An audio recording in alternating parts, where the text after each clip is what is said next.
Got a man bun?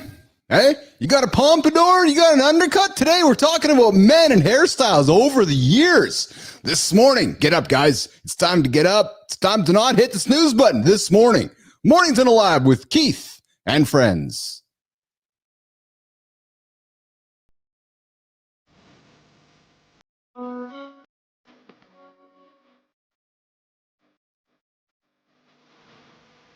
Welcome to Mornings in a Lab where excuse when something negative comes up. Building muscle appeal, blood flow. Nobody is expecting John. If the lady's saying that, you're just be entertained by fun over here. How if I slept? Because my sleep's been good. Is that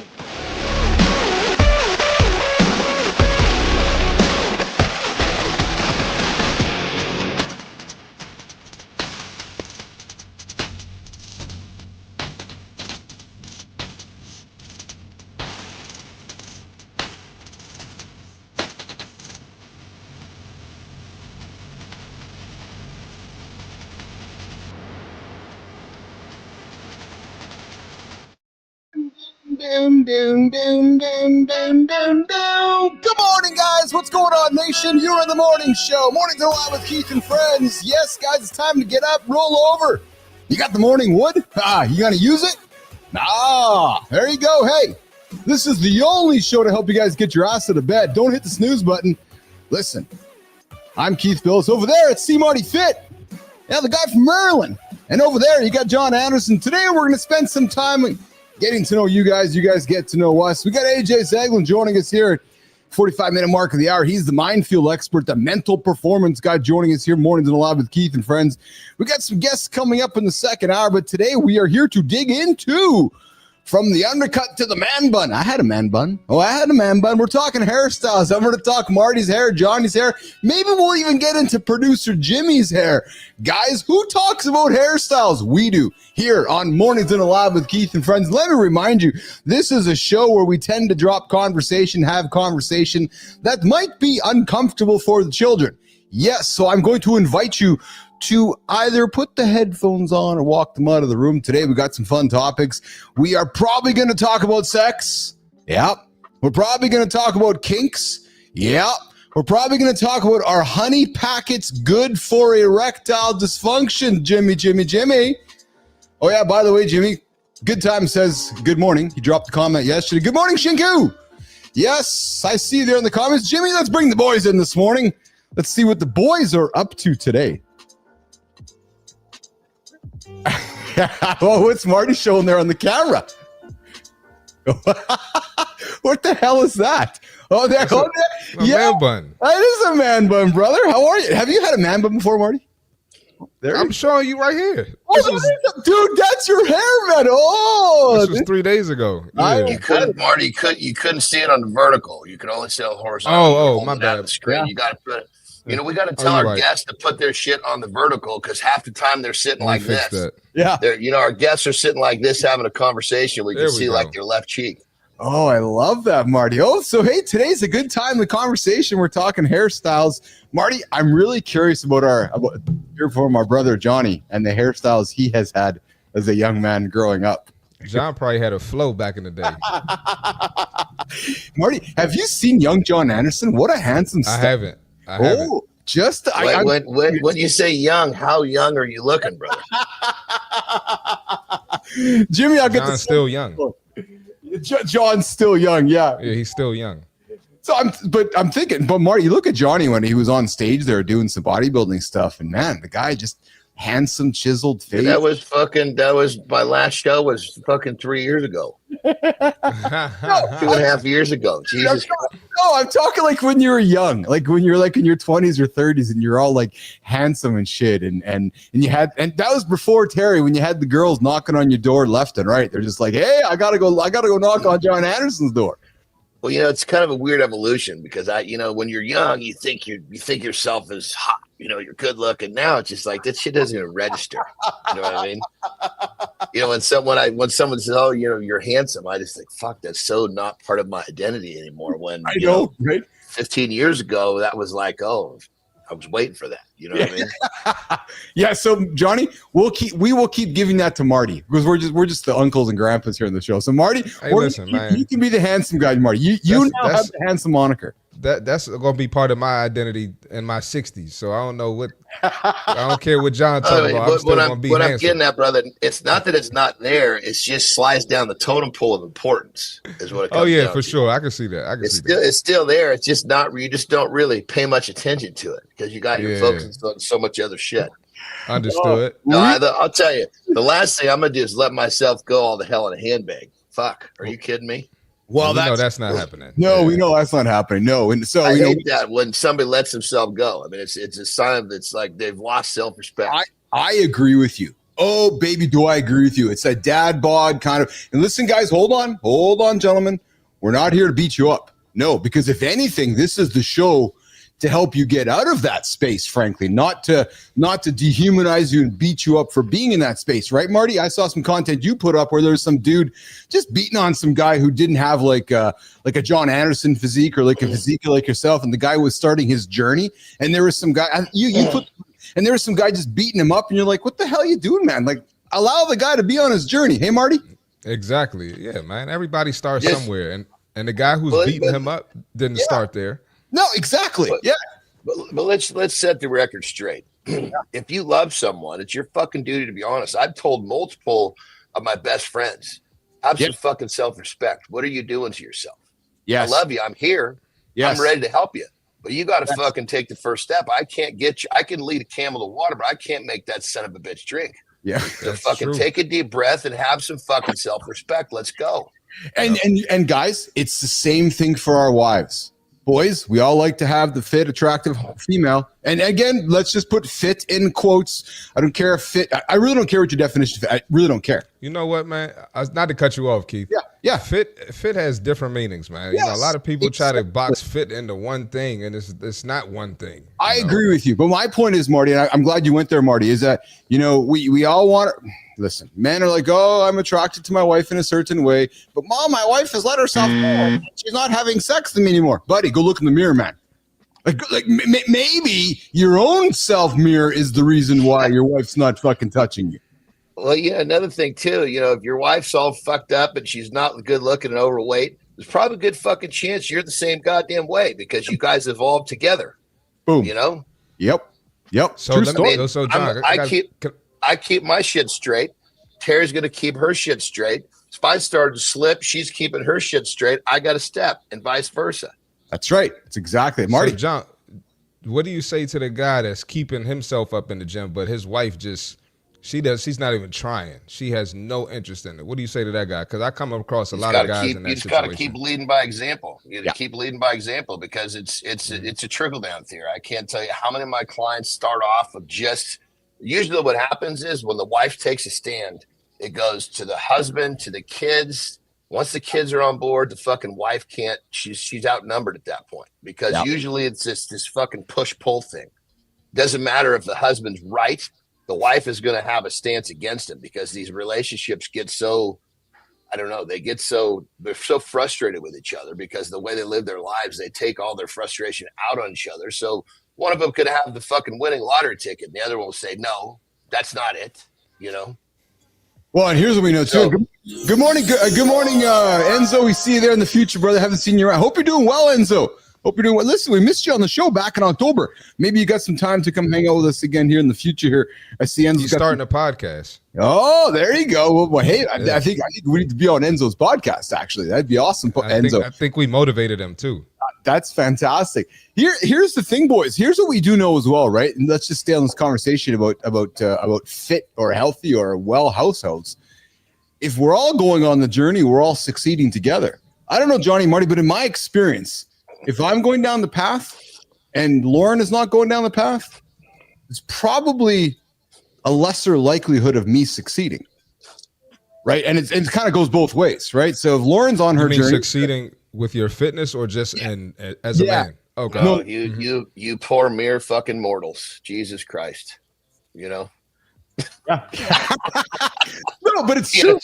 It's true. I mean, the average man, 100%. Yeah. But what we need to be as individuals is fucking locked in. I'm going to do this. Yes. And regardless of who comes with me, I'm going to do it, and I'm going to lead by example. And you'll probably want to come on board because you're going to watch how good I'm going to lead. That's the mindset we fucking need. And unfortunately, my wife won't do it with me. It's really, and it is harder. Fuck yes. Acknowledge the difficulty, but acknowledge the fact that it can be done if you really want to do it. Well, and what I like too, Johnny, with this whole conversation is how fulfilling it is. Right? So think about it, right? Go shopping with your wife, maybe cook dinner with your wife. Like, you can reconnect over food and over a healthy lifestyle that maybe proposes longevity. So, gentlemen, not saying don't sit down and have a glass of wine with your wife or go for a nice meal, but maybe it's just this idea of making different choices, right? Maybe that's just what it's about, right, Johnny? Yeah, and I totally agree, brother. When it comes down to it, unfortunately, even in couples that really get along well, they're not always going to pick the same path, but don't let that deter you from doing a really good job at what you're doing, because it's only going to benefit her in the big picture anyway. Yes. And, so I guess what it comes down to, I don't like it when people have limiting beliefs because there's some sort of a barrier that most people have challenges with. Yes, there's challenges, but challenges are part of life. Yep. Oh, I love it. My point is, it's just much easier when both are going in the same direction instead of one not. And that's all. 100%. I guess what I should say, to be real quick, I so agree. But everybody listening, don't let it be the reason why you don't start, because you don't have what you're looking for. You're not hearing the words. You're not getting the exact support you need. You may never get it because in your mind. Yeah. In your mind, you're waiting for something that may not even be real. That's you're hiding behind your own limiting beliefs. Great point, Johnny. And if anything, Johnny, gentlemen or females, here's the show to help you remove those limiting beliefs. So if you discover us and you're like, hey, I'm not feeling supported within my circle right now, we'll come back here tomorrow morning because we'll support you.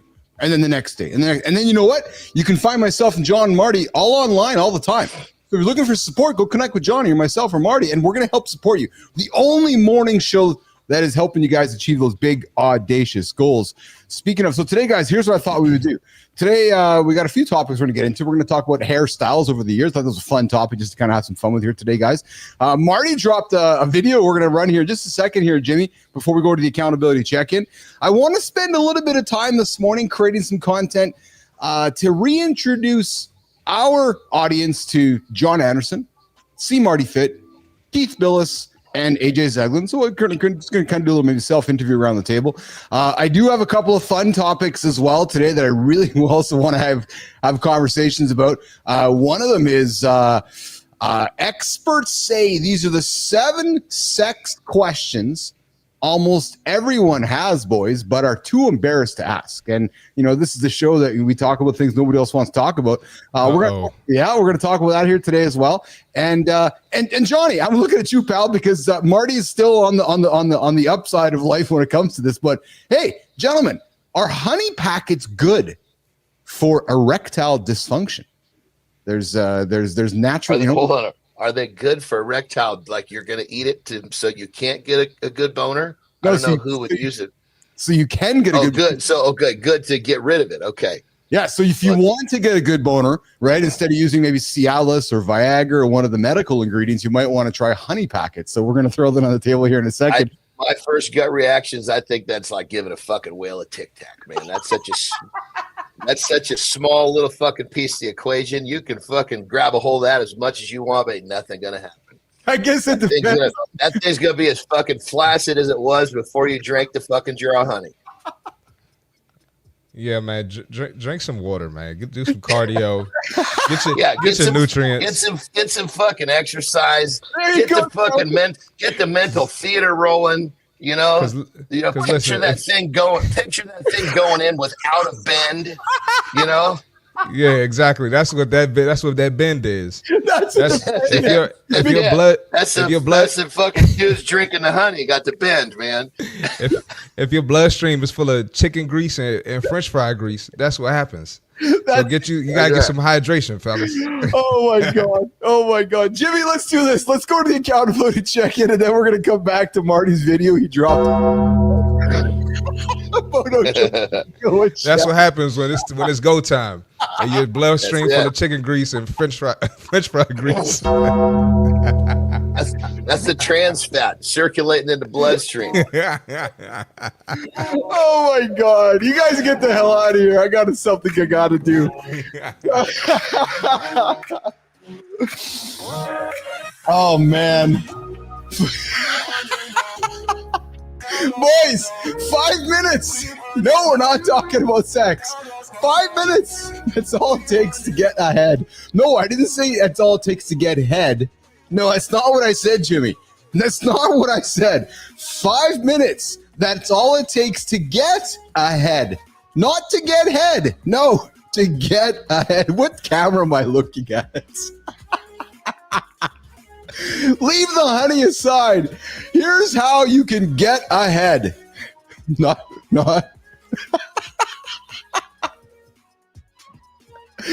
Sit down. No distractions and ask yourself 2 questions. Just 2. 2 questions this morning as you get yourself started today to get ahead. What must get done today and what am I avoiding? Yeah, what are you avoiding? What are you avoiding today, you guys? Because then ask yourself if there's only one thing you could accomplish today by getting ahead, what would it be? Jimmy, what would it be? Not 10 things. No, not 9, not 3. 1. One outcome that actually matters today. What is it? Is it working out? Is it going for a walk? Is it getting your sleep in? Hugging your kids? Having sex with your wife? Because listen, 5 minutes of clarity today is going to lead to 5 years of progress tomorrow. Listen, this is not a hack. No way, mate. It's practice. Yeah, it's actually called practice. You do it over and over and over and over and over. You have results. You have success. And what happens with success? You gain confidence. So if you do this regularly, you're going to build focus. You're going to build accountability. You are going to build habits that change your life. But here's the reality, you guys. Here's the frank reality. Most people aren't going to do it. Yeah, it's true. They're going to keep reacting to life, reading tips, reading recommendations, instead of actually doing it. So ask yourself, are you most people? Or are you one of those who are going to get ahead of most people? Ask yourself that this morning on the accountability check-in. Mornings in the lab with Keith and friends. Oh, Jimmy, let's get the gang back in. Let's run that video. We were talking about getting ahead, Marty. I heard that. You're crazy. Oh, Jesus, Murphy. All right, Jimmy. So listen, let's run that. I'm trying to find Jimmy's chatter here. Where is he? There's Jimmy there. All right, so Jimmy, let's run that video from Chad Ocho. Marty, first of all, Jim, before you run it, Marty, set it up for us, pal. I haven't watched it, Marty. I saw you drop it. I ran it for the first 3 seconds. I'm like, oh, this is going to be good because just the way that Sharp introduced it. But Marty, what's it all about, pal? So pretty much Shannon Sharp and Chad Ochocinco, they have the Nightcap show together, popular sports show. And Chad Ochocinco's wife just left him. She has a podcast. She has a podcast. And Shannon Sharp signed her podcast under his media company, pretty much. And so they're on the show arguing about it. So, I thought it was a joke at first, but I actually think it's might be real. Say, is that real? I'm gonna say that. That sounds like real. It's not kayfabe. That sounds like a fucking stunt to me, man. Yeah. I don't know if it's kayfabe, man. Yeah. Jimmy, let's run it because Ocho Cinco, if he's got a pair, he's going to stay, even though Shannon Sharp is twice his size, he's going to stand up and fucking do something about it. He's not going to sit back and fucking take that. At very least, he'll run his little mouth. You know, he's good at that. We about to see him run his mouth. Let's do it, Jimmy. Business. And when you run a business, you do what's in the best interest of the business. Ocho? Not really. In the best interest of the business, we're a partnership. You and I, we started Nightcap. If we are partners, anything that has to do with something that was a part of my life, which is including her, and she leaves my life, that means she's no longer a part of what I have going on. That's including Nightcap. So just because you and I, from a relationship, from a football relationship to a business relationship, if she decides to leave, me in my life, that means she's gone. So you my dog. So that means I did say that. Well, I remember saying that, Ocho. I remember you and I had this conversation. You said that. So you're not even standing on business about what you said and how you live based on your morals and the way you operate. Right. I lied a little bit. Ocho, this business. Wow. I'm trying to make money. Don't you want to make money? Wow. Yeah, I want to make money, but listen, all money ain't good money. All money ain't good money. That's something that you didn't have to do. As a matter of fact, if you were going to do something like that, you know how I felt about the situation already. She left. She left. So if she decides to leave me, to sign her and not even run it by me and let me know something, give me a heads up, give me some type of warning, let me know, hey, listen, I'm thinking about Ocho, I signed Rail and her girls to a contract. I'm letting you know. Wow. Here you go with the bullshit. Wow. I can't. They're selling the shit. They're selling the shit out of that. That's for sure. They are selling it. I can't disagree with Ocho Cinco. Like, really, like, if my wife is divorced, she's not part of my world anymore. So what the hell are you? So it's like you guys signing up my ex-wife and bringing her part of our business here. I'm like, what the hell are you guys doing? She's not my world anymore. So I can't disagree with that. Well, so here's an interesting thought. We've seen those two duke it out on other shit. So every once in a while, you have partnerships who they stay together because they're fucking make money, but they really don't like each other. Yes. If this is what it's come to, I believe it. If that's their dynamic, then I believe it. If they're really going to dinner together after the fucking show, then I think it's a hustle. That's a really good point, Johnny. And That's a great point. That is a good point. Because I've noticed, because I like to whet my appetite with some just reality garbage every now and then across the television sets to keep my mind loose and light. And there seems to be a trend in reality content these days about humans that are getting divorced or having marital problems. But Johnny, you're right. Because distress sells, eh? Like conflict sells. So for example, if all of a sudden we just didn't like each other and people started enjoying that, we're probably going to lean into it, right? And it's unfortunate, but there's truth to that, isn't that, boys? That's really is. And we would probably grow more if we were in here selling the fact that we all thought each other were cocksuckers. Then,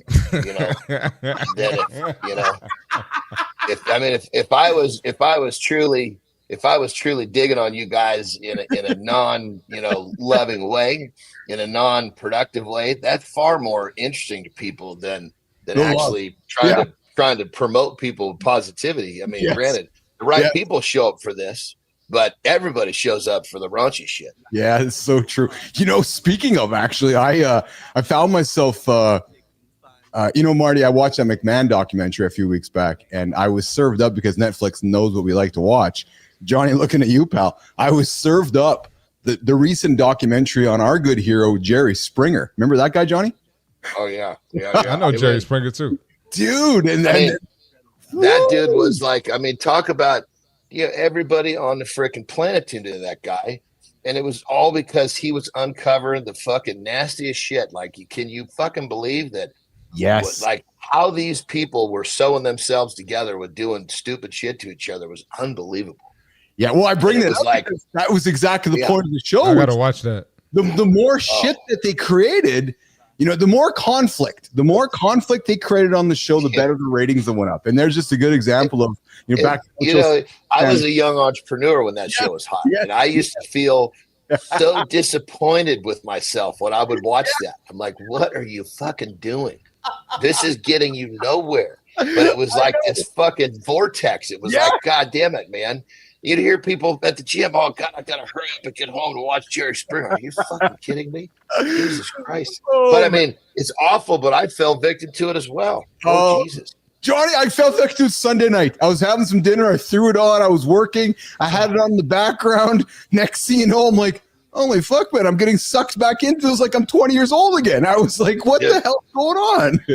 I'm happy to report now that stuff just doesn't interest me because it's like so far off my radar. But before, when you're young and you don't realize that shit like this happens, Yes. Because after college, I went to I purposely put myself in a really fucking expensive place to live because I figured if I can keep my head above water here in this fast career, I'm going to be fine. So there was none of this. There was no nasty shit floating around. It wasn't like the neighbors were doing this crazy stuff. You had to go to Jerry Springer to find it. But it was like, it was. Good morning, Amy. I see you there in the comments. Good morning, Adam Holroyd. Good to have you here this morning. Listen, Adam, you got to get up earlier, man, if you're stuck at work, brother. But I'm glad to hear you see in the comments here this morning.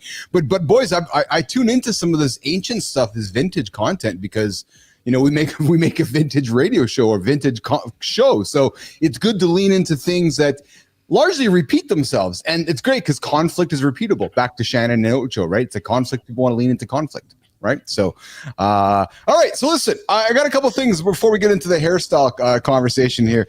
Boys. Oh, hey, Johnny, for you, Marty, for both of you guys, meat. John, I saw your little Instagram piece yesterday where you had that big flank steak. And you're like, yeah, you can cut this up into, was it ribeyes or tenderloins? That was a tenderloin, yeah. Yeah, exactly. So listen, when you guys make your steaks, how do you guys tenderize them? How do you tenderize your steaks when you cook them? I got a hack for the men who are tuning in right now that might be looking for a different way to tenderize their steaks today. Johnny, let me explain. I got a video coming out on this, but so check this out. We didn't film the process of making it, but we finished the end process. So take a flank steak, like a long piece, right? You pound it out with a mallet so it's real soft. Then you put prosciutto in there. Then you put some Swiss cheese inside of that. Then you fucking roll it up, and it turns into this big fucker about like this, right? Whoa, and then you tie butcher string around it, and you barbecue it really hot on both sides for about 5 minutes. And the inside is like fucking raw. I mean, it is so. Oh my god, it's that sounds good. Terry it's taught got you the that. Cheese. Yeah. No, I didn't make that motherfucker. I'll tell you Terry taught you that. So we know that tenderizing meat, we often do with different ways of tenderizing meat. We'll often use lemon, vinegar, white wine, mustard, and so forth. But guys, let's get this straight real quick, just so everybody understands this. Yeah, there's no wrong way to beat your meat.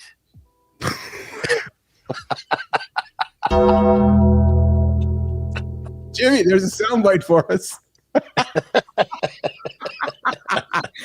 Amy Reinhardt's tuning in right now. Her ears just shot up. She's like, "Oh, yeah, it's true, Amy. Not a right or a wrong way to beat your meat or to marinate your meat."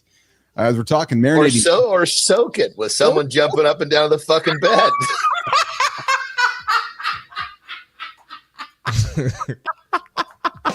I don't think anybody has a fucking clue what that is. That goes back, Marty. Why don't you explain what that is? I'm not explaining shit, but what I'm thinking is you could probably marinate it the wrong way though. So there is a science to marinating meat, but guys, you ever thought about marinating your? I'll tell you. On a serious note, you know what makes the marinade really fucking good is citric acid. You got to put citric acid in there. Well, so right now we're talking. That's serious. You don't want to beat your meat with citric acid. You want to marinate your meat with citric acid. Let's be straight with that. What I say you could marinate it the wrong way. I told you. Or you might want to marinate your meat with yogurt.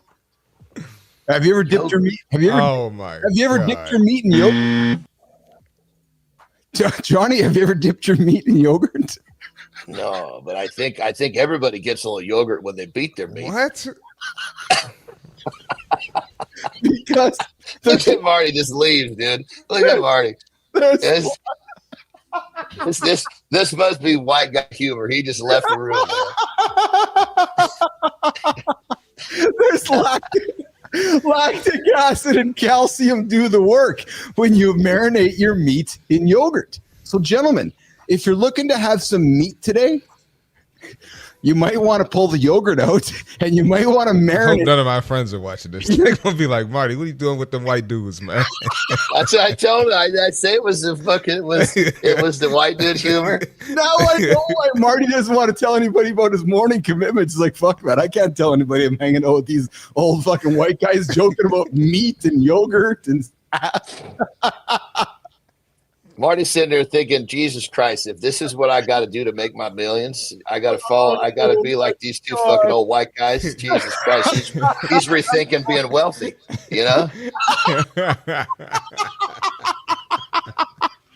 Well, I'll tell you, the numbers just keep going up here. So. Selling my soul at this point. Oh my God! No, I'm playing. Okay, so listen, Marty, you got something to say for fitness that has nothing to do with head or nothing to do with meat or nothing to do with honey packets. Do you have something that might be just safe for the audience? I don't know. The fitness tip might be D-Day. I don't know.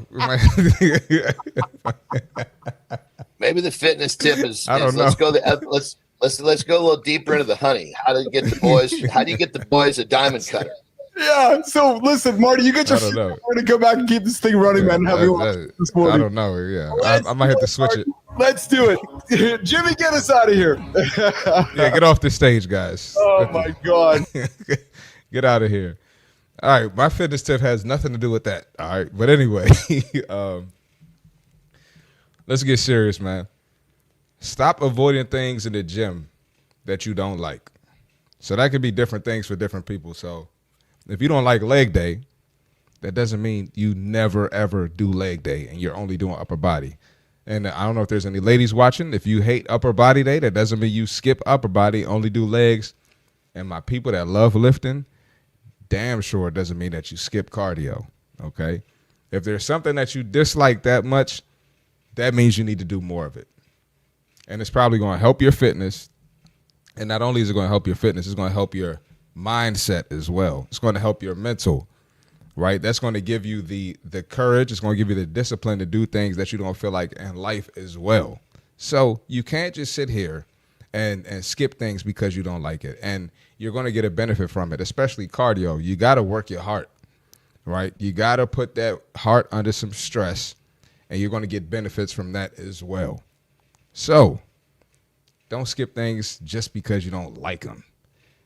Everybody you see doing cardio doesn't necessarily feel like doing the cardio or like the cardio, and everyone you see lifting weights doesn't necessarily feel like lifting weights. All right, there are things you can do that you like, but sometimes you just got to get uncomfortable. That's the fitness tip for today. Uncomfortable. That's what you got to do to get ahead. I'm not gonna lie, I got thrown off, man, with that last segment. I got thrown off with the fitness tip because time flew by so fast. I'm like, oh shit, I got to do the fitness tip. I didn't even realize it. I know, because I'm like, holy smoke! I didn't even realize how much time we had left. I got a stack of topics here that I'm like, okay, I guess this was not being talked about. This was not being talked about. I was not ready, man. Are you quick? That's like a behind the scenes question here. Are you just coming out with that off the cuff, or do you have something? You got something prepared off the cuff? Off the cuff. That's the way to do it, baby. That's me too. It's just like sometimes I'll hear that fucking music. I'm like, Jesus Christ, I better put my thinking cap on. I was not ready. Honey packets have gained popularity, boys, as a natural remedy for erectile dysfunction. Gentlemen, ears perk up here. Often marketed as a quick and effective solution, these packets combine honey, Marty, with other natural ingredients like ginseng, macro root, or tonkat ali. Advocates, they claim that these mixtures boost libido, enhance stamina, and improve overall sexual performance. There's a team at this magazine where I found this, Generation Iron, broke down what you need to know about honey packets and how they stick up against the modern supplements and so forth. So the question really is, do honey packets improve sexual performance by improving energy levels and circulation? Guys, what do you think? Do you think it does work or not work? And I'll get to it in a second. I think what it comes down to is you got to ask yourself, what type of an increase of performance are you looking for? Yeah. Because if you're looking for a fucking major step forward, my gut tells me ain't going to be in a goddamn packet of honey. Yeah. And the results of this article very much say, well, honey packets are good. You also have supplements like such and such, which are advanced. But the reality is, gentlemen, they might work, but like John said, they might offer a natural, convenient, and affordable option for those seeking a quick boost in sexual performance.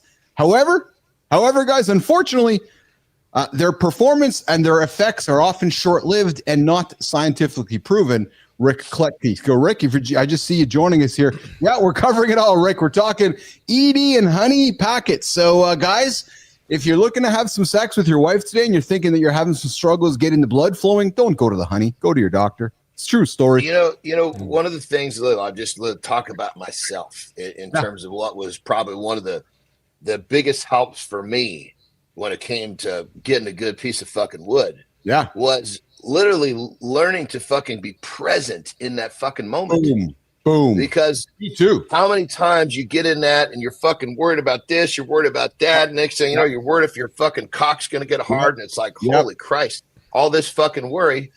Ain't nothing good happening with that. No, you know, it's true. Check that shit. Check that shit at the fucking door. You know, and literally immerse yourself in what is happening, and you're gonna be just fine. And you know, Marty, go ahead, please. Yeah, I was just gonna add something real quick. Like I said earlier, get the chicken grease and French fry grease out of your bloodstream. Yes. And you know, if I'm single, I don't live with a woman like you guys, so yeah. You know, I could pick and choose when I yes. partake in those activities. Yes. But like if I'm stressed and I got a lot on my mind, and there's a chance of that, I'm not even putting myself in that situation. Ass. Yeah. He's gonna have a bender. He doesn't want one that bends when that's. Yeah, we don't need that.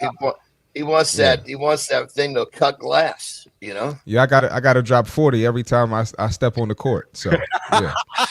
But I know Johnny. I got the exact. I have the exact same scenario to replay with you, Johnny. There, because you know you're right. If you go into the bedroom and your mind is not there, guys, it's not going to work.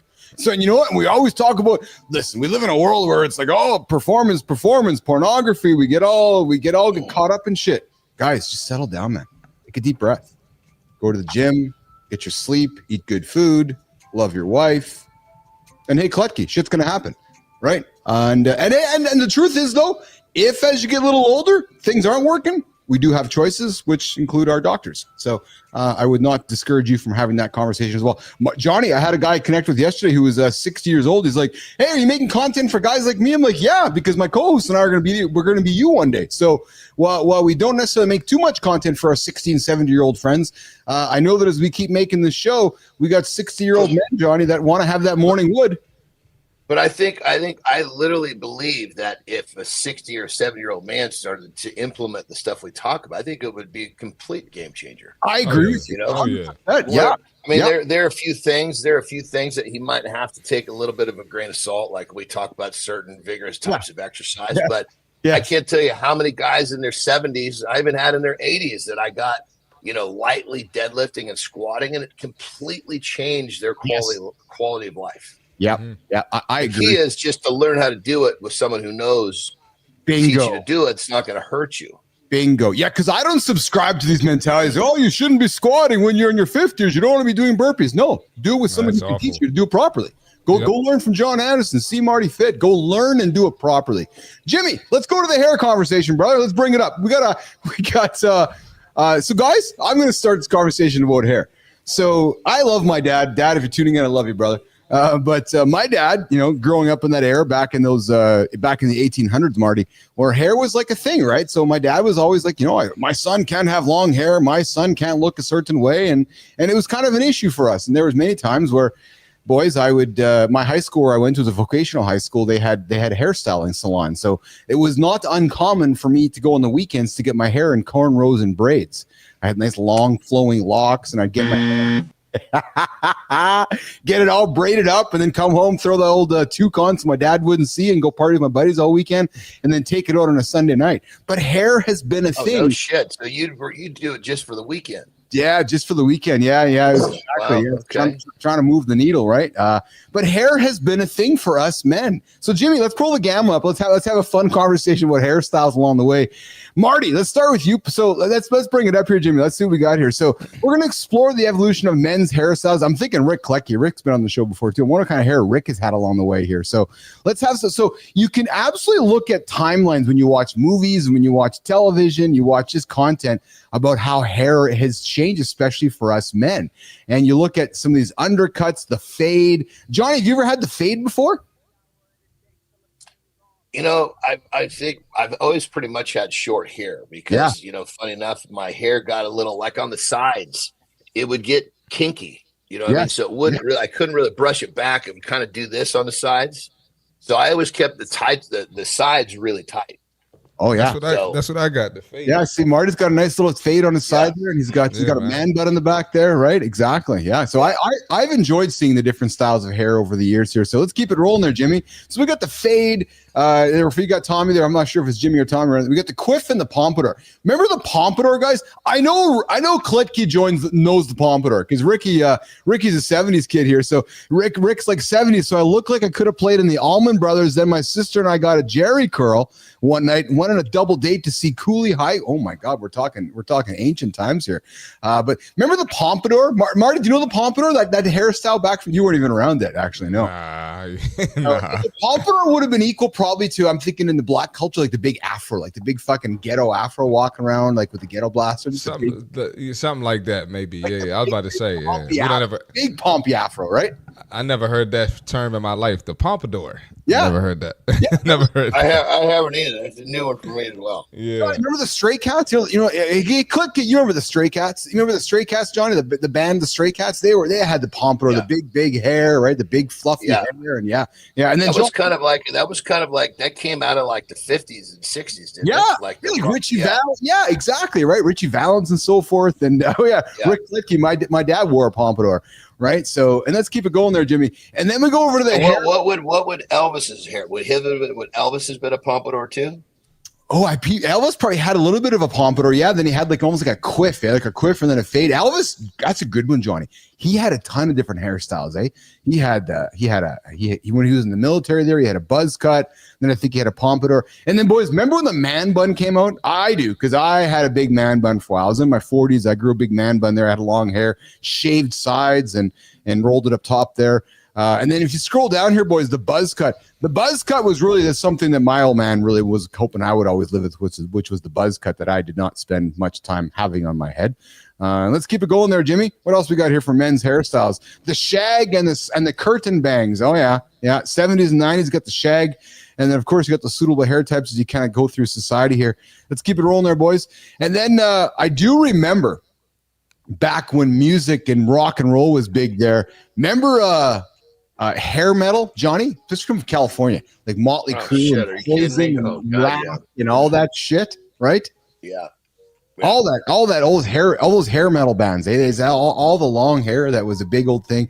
And then Marty, that would have been very similar to back when rap and hip hop was making a thing, and had a lot of nice good black hairstyles coming out of the East, Brooklyn, New York, and the fades and so forth, right? That's still a little bit before my time. It is. Yeah. Then grunge came in and just completely uprooted all those big hair bands. That's it. Yeah. Like hair metal was actually a thing. And I got to admit this, guys, I got to be honest. Hair was a big part of my life. I got long flow. I still got long flowing locks here today. So when I saw the hair topic, I thought it was a fun one just to kind of throw on the table and chew the fat and have a little bit of fun with it here. So, I've always probably wished that I've had like longer straight hair. And who knows, maybe if I'd stuck with it long enough and get it going, maybe it would have worked for me, but I just never could get past that, the puffy sides. I will admit the bougie part of me, Marty. I know you like some of these stories here. Back when I was on my old ICUC days, I would, it would not be uncommon for me to have my stylist with me around whenever I would maybe travel or go places, so I could have my hair flat ironed and I could have my hair done nice. Oh man, you were bougie. Or I could have my hair put in braids, or I could just look all nice. Oh man, you were bougie. Yes. When John travels for business, John just gets shit done. He doesn't do all of that. Yeah. John just gets it done, man. I brought my hairstyle because I got no fucking reason for a stylist. What's he gonna do? Braid my fucking ass hairs? It's about all my butt cracks. About the only place left where he can got anything to do.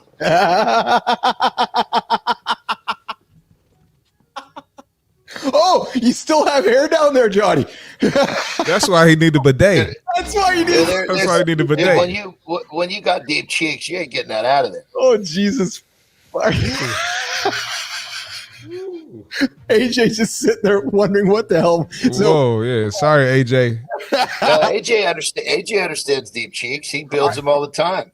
Fucking AJ does understand the deep cheeks. When the cheeks are deep enough, that hair deserves to live. It's in there. The highlights today are going to be. If you really want to know the truth, if you really want to know the truth, when you got deep cheeks and you shave that shit and it starts fucking growing back, it's growing and rubbing on the other cheek, you got a problem on your hands. You got a big fucking problem. You want to talk about chafe? You want to talk about, oh my Lord, no. You got deep cheeks, you do not want stubble in there. Marty? Thanks for the tips, John. Thanks, man. You know, I'm saving you some grief, brother, because when you're waiting for that phase of stubble to go away, it's no fun. Let's get the lifestyle tip up. We're gonna bring AJ back. Let's interview AJ. Let's spend a few minutes getting to know AJ, create some content for AJ. Let's get Nation familiar with our mental performance coach, the deep cheek teacher. AJ, Marty's face. Get me out of here, Jimmy. Just get me out of here. Yeah, Jimmy, get me out of here.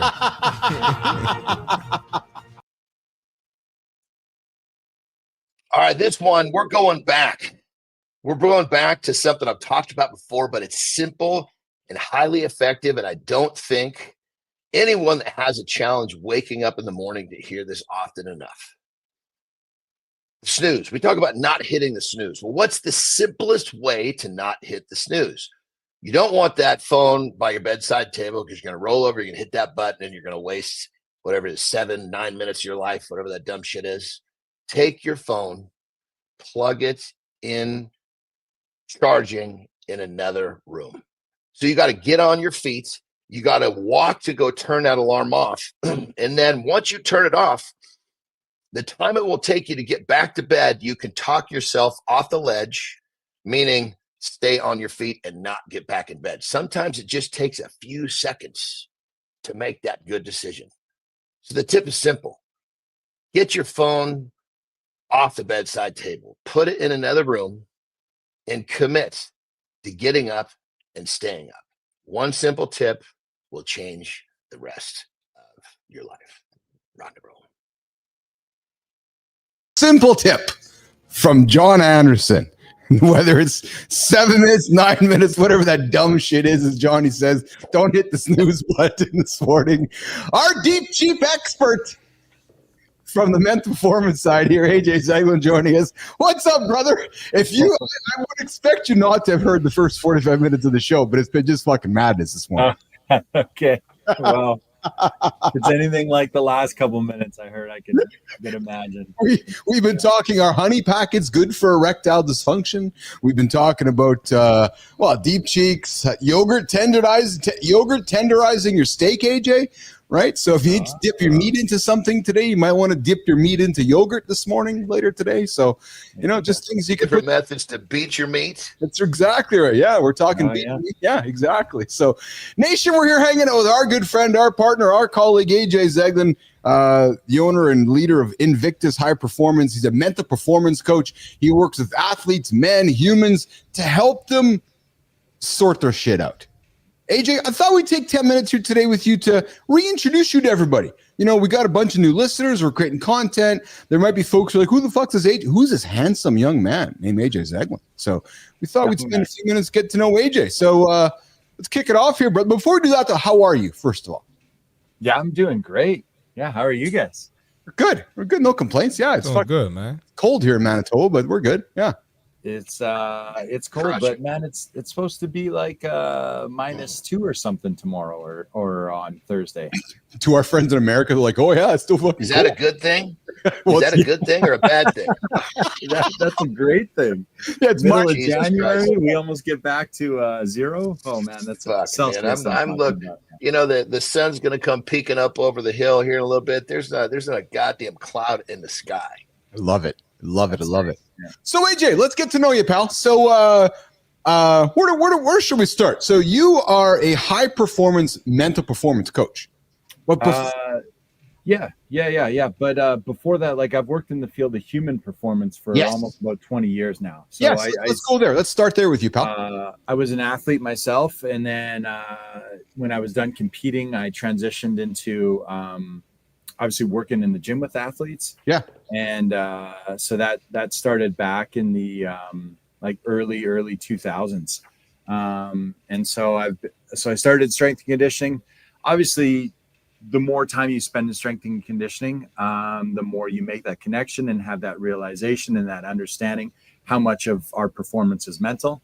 So I wanted to be able to better help my clients, the people I work with, whether that was seeing them separately for that, or even just organically, how I was able to build that relationship in the gym with them. So went back to school, switched my degree over to a psychology degree, and then did a master's in counseling psychology.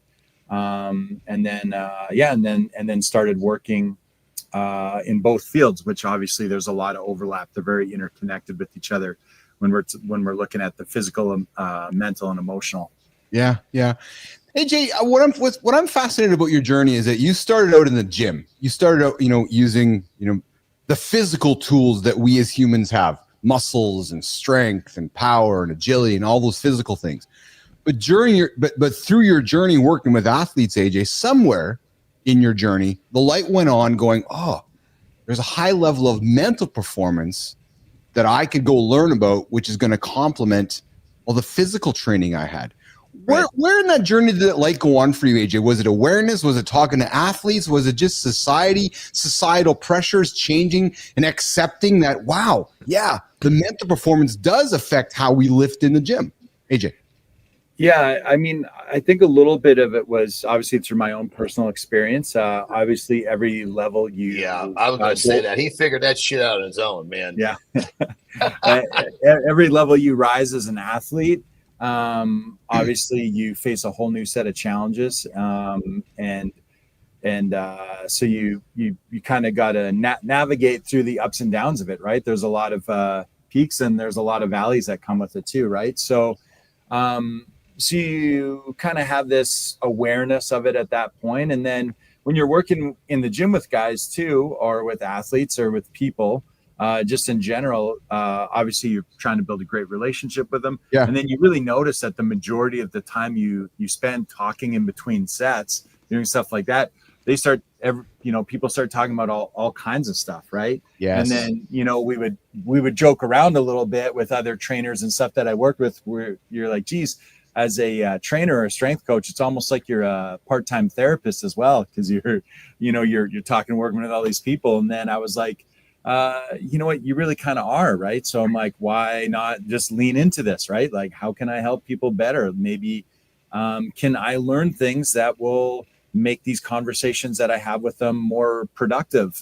in between sets, or when they're saying stuff in between sets or sharing things, is there a way that I can better receive that information that's helpful for them? Or, and then it just kind of all grew from there. Yeah. Marty, Johnny. I got to agree. Yeah. I mean, I was just going to say that, when you're digging, as an athlete, you quickly find out that it's that if you can figure out how to control your mind, you're going to move ahead a whole lot faster than everybody else. And, it's if you're serious about making progress, you stumble across that pretty early. Yeah, I was just going to say, I got to agree with the therapist part, man. I mean, my clients have become like family over the years. Right. And I know too much about them. And so, I see how AJ wanted to take that route of, learning more, and now you can tap in and help your clients even more. So I definitely admire that. I would consider doing that too. So you got my mind racing right now, AJ. So good. Hey, that'd be great. I think it's funny, Marty, to hear you say that, because, in many ways, Marty, I compare you or think about you, in the same breath as AJ. And when I heard AJ was making this decision to become a mental performance coach, it was almost like AJ, because it's like a no-brainer for me. Like, well, yeah, duh. Like, it's almost like, why wouldn't you? Because, we know the physical performance connects to the mental performance. And in many ways, you're like, it's almost like they should be together, and they should not be separate, right? AJ, what's been the biggest thing that you have been surprised about since you have started your journey in mental performance that you maybe didn't know about before you started owning a clinic and talking to humans about some of the mental challenges that they have? Yeah, that's a good question. I'm trying to think what I've been surprised about.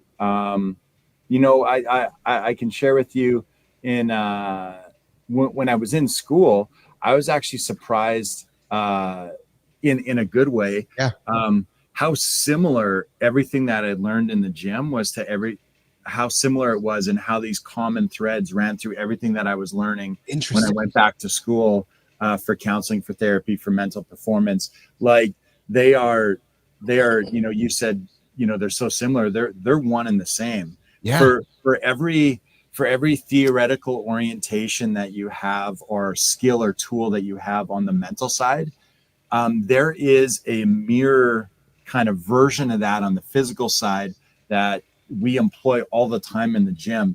And, I remember having conversations in the class and stuff, and obviously you're not expected to know stuff. And I remember contributing in conversations in a way, like being like, oh, like this and like this. And I had quite a few profs that seemed like surprised that I was able to maybe make some of those connections, or and I was like, yeah, I said, I don't want to sound like a broken record here, but we actually do the exact same thing in the gym. Like, it just has a different term for it. Right. Yeah. We on the show here, we've talked a lot about finding that next step and taking that next little step, and how important that is if you can see it and you just take it. And how similar that is to the theory of progressive overload in the gym, where you just like that one little rep, or that extra 5 pounds or whatever it is. Just use that as an example. But those similarities, those commonalities between the two exist everywhere. Like, if you're in the gym and you're doing those things, like, you already have the toolbox, you already have the tools, the skills, you already have those things. It's just bringing a little bit of awareness to it, right? But you're already set up to like utilize all these different tools or tactics or strategies to improve your mental health and well-being, or your mental performance. So that was kind of surprising. I knew they were related, but when you get into it, you're like, oh, they aren't just related. Like, these are one and the same, interconnected. Like these are mirror images of each other. And so, the nice thing is, when you're working with, obviously I work with a lot of athletes. When you're working with these athletes, some of them just need their attention brought to these skills that they have. Right. And when you're able to, it's like anything else in life. It's not really about how much you know, it's how you can deliver it. So you got to know your audience. And when you can deliver it in a way with these athletes that they can relate to, because they've been living in the gym, or they've been living on the ice, or on the field, or on the court, whatever their sport is. And, you're able to make it relatable to them, because you're like, no, it's like this in your sport, or it's like this in the gym. And they're like, oh, okay. And then that connection is made, that light bulb goes off. And then, now they just, have greater chance of positive outcomes and taking advantage of those things. Yeah. But isn't it amazing when you help someone turn on the lights? Yes. It's it's the most pleasing feeling. Like, you just see them wake up. It's like you've basically kind of helped them tap into their potential. You've helped them overcome those limiting beliefs. It's fucking amazing. I love it. Well, and I think so. And AJ, one of the last questions I have for you as we work towards wrapping this up is, you took a journey that there's men tuning in right now that are late 30s, early 40s. They're considering what's happening in their life. They're looking at their path, look at the next 5 years, 10 years. And AJ, you made a decision later in life to go back to school to become a mental performance coach. Tell our audience, tell Marty and Johnny again how you arrived at that decision. Took a lot of courage, took a lot of balls, you talked to your family. You're like, okay, guys, I'm putting life kind of on hold now at 40 years old to go back to school. AJ, that takes balls, man. It takes courage. Not a lot of guys would make that decision. Talk about that, AJ. Like, I can't even actually remember what I was thinking in the moment, other than I just knew that I knew somewhere internally that I wasn't being as useful as I could be. And and I could just feel that, and you knew there was something more for you, brother. I fucking love it, man. And that's so good. So good. And I just knew I had more to give. Right. But yeah, obviously depending what you have going on in your life, there's a whole set of circumstances that come with that. It was really, really, really important to me that not only do I do this, but I do it in a way that it doesn't affect any other responsibilities that I have in my life. I remember I also didn't want to be like, I love being in the kitchen making dinner every night. I didn't want the family to be like, hey, why isn't dad making dinner? Oh, he's doing schoolwork again. Or I didn't want also to be like, oh, why is dad not at my hockey game? Or why is he not coaching my hockey team this year or doing whatever? Oh, it's because he's at school. So it was, it was a lot of late nights because I was like, hey, everyone's gone to bed. Like the whole house is shut down. I feel like I've tried to give my best as a husband and as a father and as a friend and at my job and everything. Okay, now I got, from like 10 o'clock till midnight or 10 o'clock till 1 a.m. That's when I'm doing all my schoolwork and getting it all done. That way it doesn't interfere with any of the other responsibilities that I have, because I didn't want it to come at an expense of that. Right. I wanted to add value. I didn't want it to take away from other things in my life that are important to me.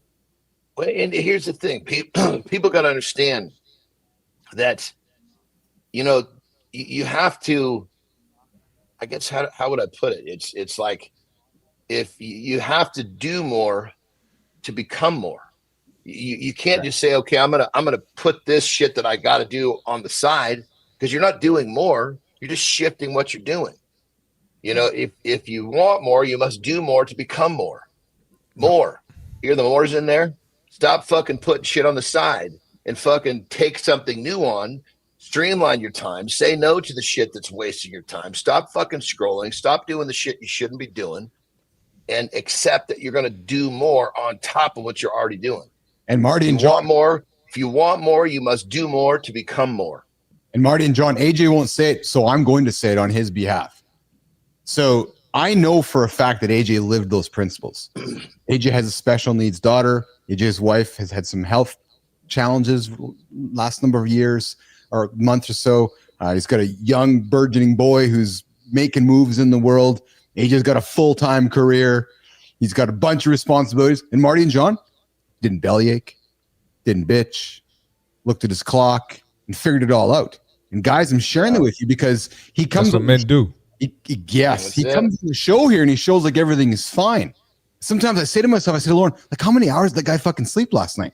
It didn't matter if the guy but real quick, sorry to interrupt, Keith. Everything is fine.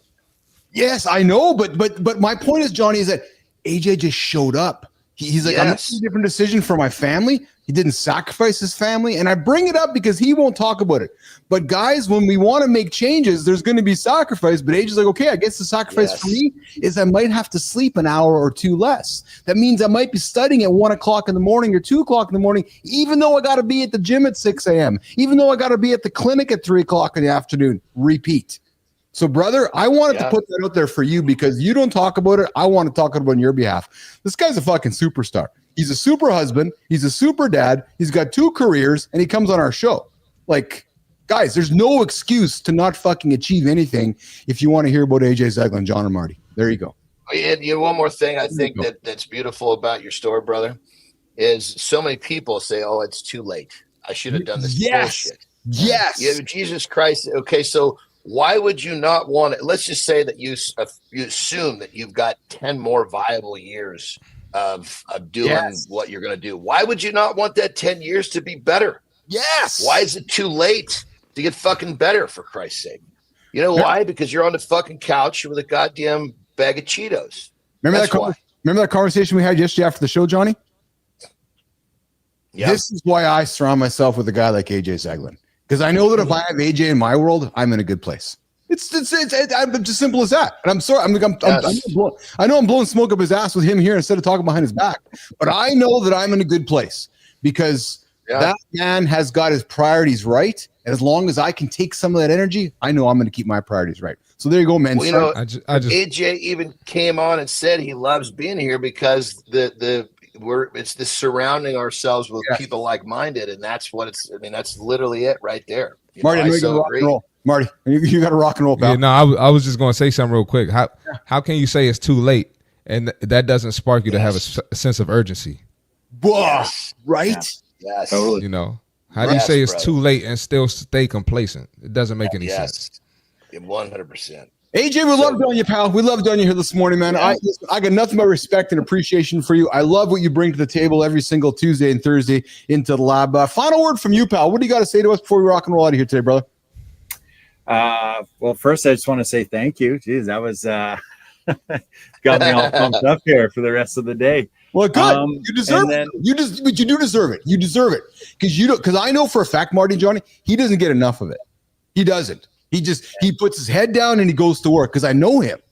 He doesn't waffle. He goes down, puts his head to work. So no, AJ, you deserve the accolades, and I'm fucking giving them to you today. Yeah, thank you. You know what? My gut tells me that AJ, he loves to hear it, but he doesn't need it. Exactly, Johnny. That's what makes it so fucking powerful. Right. Yep. No, thank you. I appreciate it very much. And I guess a way to wrap that up, something maybe for people to think about, would just be, there's this great saying out there that is, I can't even remember who first said it, so unfortunately I can't attribute it to the original author, but it's that apple trees don't eat apples. And the idea is the gift that you have to give is not for you. It's for everyone else. So, just some for people to think about. Wasn't that from the great philosopher Jonathan R. Anderson, AJ, who said that? I wouldn't be surprised. Yeah. That's that bald guy, right? My middle name's not R, so I don't know if you're fucking. Oh, I was trying to fuck with you, man. So I didn't know what it was. Just made some shit up. It's made it up. So I'm thinking that Johnny's got some kind of metaphor from that, AJ, where because we know he's got to get something with the apple tree. In the coming days, we know there's something coming from John's head about apples. I know. But it just comes down to you don't eat your own goddamn fruit. That's fruit for somebody else. And AJ, exactly. Just dropped the comment here. I want to make sure you get to know him. Jeremy Cunningham, who's a great listener. Jeremy, I love you, man. Thanks for joining the show. Jeremy's going to be on the show tomorrow. Nice to be introduced to AJ. Great tree coat. Yes. AJ, Jeremy, connect with AJ over on LinkedIn. AJ, we're keeping you from work, man. You got to go back to work, eh? Yeah. I gotta get back in the gym. I got the hockey academies in this morning. So awesome. One quick question before you leave, brother. How's the deep cheek development training coming? It's going good. It's actually leg day today. So there we go, baby. Some deep cheeks being built later this afternoon. There we go. There you go. All right, Zeglin, enjoy your day, pal. I love you, man. You be well. We'll see you on Thursday, okay? Thanks, guys. AJ. I always appreciate it. Thank you, AJ. Thank you. Yeah, we'll see you later. All right, everyone's out of here. Marty's got to roll. Hey, I wish I could stay here all day and talk to y'all, but I can't. I got to get the hell out of here, man. Hold on. We're working hard. I'm working really hard, Marty, behind the scenes, making moves so that I can help you not go to that Gold's Gym here so we can just talk all fucking day. So just trust me, man. I'm working hard behind the scenes, pal. I got you, man. Go get it, brother. See y'all tomorrow, man. All right, for sure. I'm gonna hit you later, Keith. Yeah. All right. Do it for sure. Yep. All right. Johnny, going for a pee? It's time. Yeah, Johnny's going for a piss. I'm going to reset the second hour. Yeah, going to reset the second hour with some dancing. Where's Good Time this morning? Good Time, are you out there? You should join around this part of the show here. And, hey, listen, we're joining the second hour of the show. Mornings in Live with Keith and Friends. I'm your super host. I'm Keith Bilous. Over there is Christopher Martin getting in the Jeep, heading off to Gold's Gym here today. Johnny Anderson is just going hanging out in the bidet there, getting himself reset for our second hour. Lauren Greif is hanging out, joining us here in a couple of moments. Man, the first hour, we were going to get into conversations about sexual kinks, but we didn't get there. No, ran out of time. So perhaps we'll put that on the table tomorrow. Lauren's like, what? You guys did not talk about sexual kinks today? No, we didn't. That's tomorrow. But listen, there are 5 sexual kinks that people are really curious about. So we're gonna talk about that conversation. And I do have one more topic too that I want to throw on the table that I'm always looking for good conversations, which is experts are telling us, there's 7 sex questions that almost everyone has, but too embarrassed to ask. But you know what, nation? we're not too embarrassed to have them here on the show. So coming up later this week as well, we're going to get into those seven sex questions that almost everyone has, but is too embarrassed to ask, because that's the kind of conversations we have here on Mornings in the Lab with Keith and Friends. Hey, speaking of, did you guys see the graphic we dropped yesterday? I need to show this to you guys yesterday. So listen, if you're thinking about the evolution of men's conversation, where it started and where it is now here today, let me show this to you guys. So I invite you to check this out. So let's just quickly go through this. So back in 1931, GQ came out. Yeah, baby. 1953, Playboy came out. 1954, Sports Illustrated arrived. And then 67, Rolling Stone. Where am I going with this? Well, then along the way, guys, the men's conversation continued. It continued on print. It continued on radio. It continued on television. It moved its way over in 1986 to a young man named Howard Stern. Jimmy, let's bring Johnny back up there. And then in 92, Men's Journal showed up. And then in 2005, back when I was starting ICUC, YouTube showed up. And then along the way, some guy named Joe Rogan started a podcast called the Joe Rogan Podcast, long form interviews. And then in 2024, a little show called Mornings in the Lab showed up. True story. Myself, John Anderson, C. Marty Fit. We are creating today and tomorrow's conversations for men, modern conversations for men, not Andrew Tate conversations for men. No, we actually like and love women here in the lab. We want to respect women here in the lab. We want to empower women here in the lab. So that's what we're talking about here on Mornings in the Lab with Keith and Friends. But Jimmy, let's bring in our first guest of today. Lauren Greif is going to join us here in the lab. We got her on both. Feeds there. There she is. What is shaking, Lauren? How are you today? Okay, first things first. My last name is Greif. Greif. There's no grief going on here. Oh, there we go. So we got Greif here today. Lauren, don't call me Greif. Greif is here today on the show. Johnny, I've been interacting with Lauren on LinkedIn. She's a fucking beast. She's rocking and rolling, creating content, making moves, shuffling the feathers out there. We celebrated her at Creator Spotlight a couple weeks back. We're like, hey, why don't you come on the show and hang out with us? How are you, Lauren? Never better. Yeah? Where are you joining us from today? Pardon me? Where are you joining us from today? I am in Asheville, North Carolina. So this is my hometown, and it's still standing. So many of you out in Canada may not know about the big hurricane that we had last year, Hurricane Helene. 53 days, no water, brushing my teeth at gas stations. And 53 days? 53 days. Whoa. Holy Toledo. That's crazy. But if you get a membership at the Y for $20 for the year, you can take a 5-minute shower. And trust me, they're timing. Wow. Yeah. You had no water for 53 days. 53 days. So let's go there for a quick second, Lauren. So it's funny because we all just have water, but yet all of a sudden you don't have water. Talk about the idea of taking that for granted. How did that impact you and your family and your life? You're like, maybe just even on a bigger question of taking life and taking things for granted when that happened. Yeah. I like to think that I don't take anything for granted. And yet I was greatly humbled, right? What we take for granted. And of course, so many of us are witnessing what's happening in California. Yes. And they are not taking air for granted, because many people sadly have maybe lost their homes or dear possessions or things that are happening there. And there's no clear air. The air is all contaminated. And so air, water, kindness, those things, you should not take those for granted, not for 1 second. And so we learned a lot. We learned a lot about people, who's calling, who's checking in, who is making rainwater available, who is at the farmer's market and lending a hand. We actually had people knock on our door from another state and clean up all the tree debris that was all over the streets. We had no idea who they were, and they were just volunteers. So those things are big deals in my book. Yeah, no kidding. Book. Are you an author?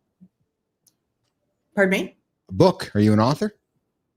No, I'm not an author, not yet. I joke. I say that tongue in cheek because we like to joke about friends that are authors here on the show. Because everybody's an author, they're always the best-selling author. But Yeah. here's the question for you. We like to ask everybody this question on the show. Okay. What is your morning routine? Oh, so this is kind of an interesting question because I'm a born night owl, and I had to rewire my brain to become a morning person. Oh. And I did it with a book called, it's by Habit Nest. It's called The Morning Kickstart Routine. You can buy it on Amazon. Yeah. And I did this thing for maybe it was like 60 days. I don't remember how long it was. But of course, the trick to a morning is the night before. And I learned that the hard way. And for about 3, maybe 4 years, I wake up at 5:30. I do some meditation, some journal. I like to have my coffee. I like it quiet. I usually light a candle or some woo-woo thing like sage, I'm all into that. I also like to extend my pajama time until as long as I possibly can because I love my pajamas, and be in my reading chair and just slow roll it. I don't like to go too fast, but on mornings like today, I'm typically at the gym by, 6:45 and crush it.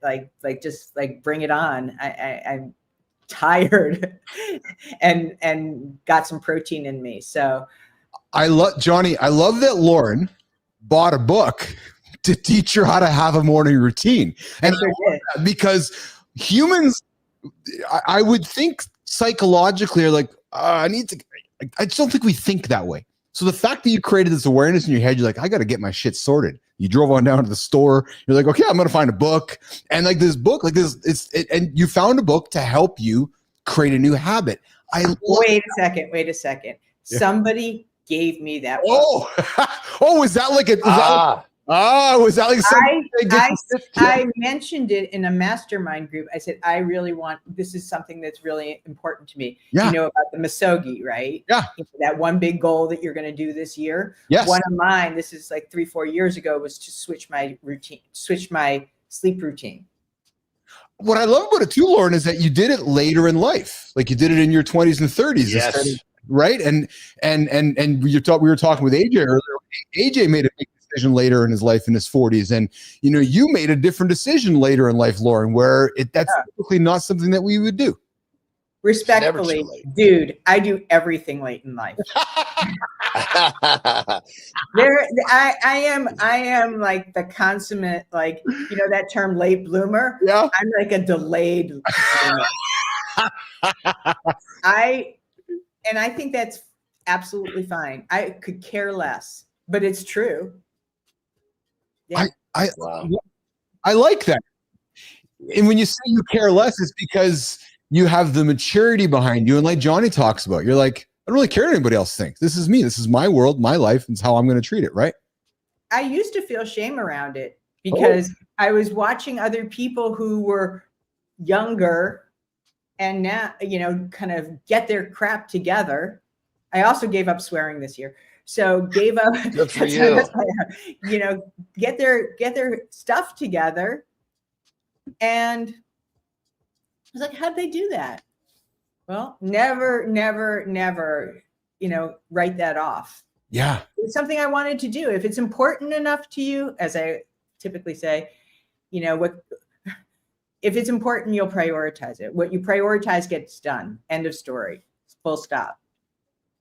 Well, and a lot of times, because I kind of share that same thing with you. I was a late bloomer, and I always make the joke I'm running about 5 years behind, the average. But the bottom line is that when those people that, like for me, I had to work hard to kind of get up to speed. Those people that it just everything came to them, they fizzled out, and I kept on going. That's a myth. Nothing comes to anyone. We all do have talents and gifts. And I get that, right? Some people are gifted in sports. Some people are gifted in writing, but I don't think that anything just kind of comes. I think it becomes exercised, and then we slowly develop it. And then it looks easy, right? Well, and some people have to work a little less, and because they didn't develop the habits, having to work at it more, they tend to fizzle out a little faster. Yeah. I agree. Lauren, tell myself and John a little bit about Portfolio Rocket, and sure. Talk to us a little bit about that. Sure. So Portfolio Rocket is my company. We are heading March of this year will be year 5. Wow. And yeah, it's another late development, if you would say. So I started this company at 55 years old. I'm 60 now. Good for you. And I left I created it out of the sheer frustration that I was having with watching job seekers in the marketplace. I had been a career recruiter. I had climbed the ranks. I landed and, was working at the so-called, Olympics or Harvard of executive search, and came to realize that everything that was being, advised, shared, advocated for was leaving executives at the mercy of somebody else's decisions.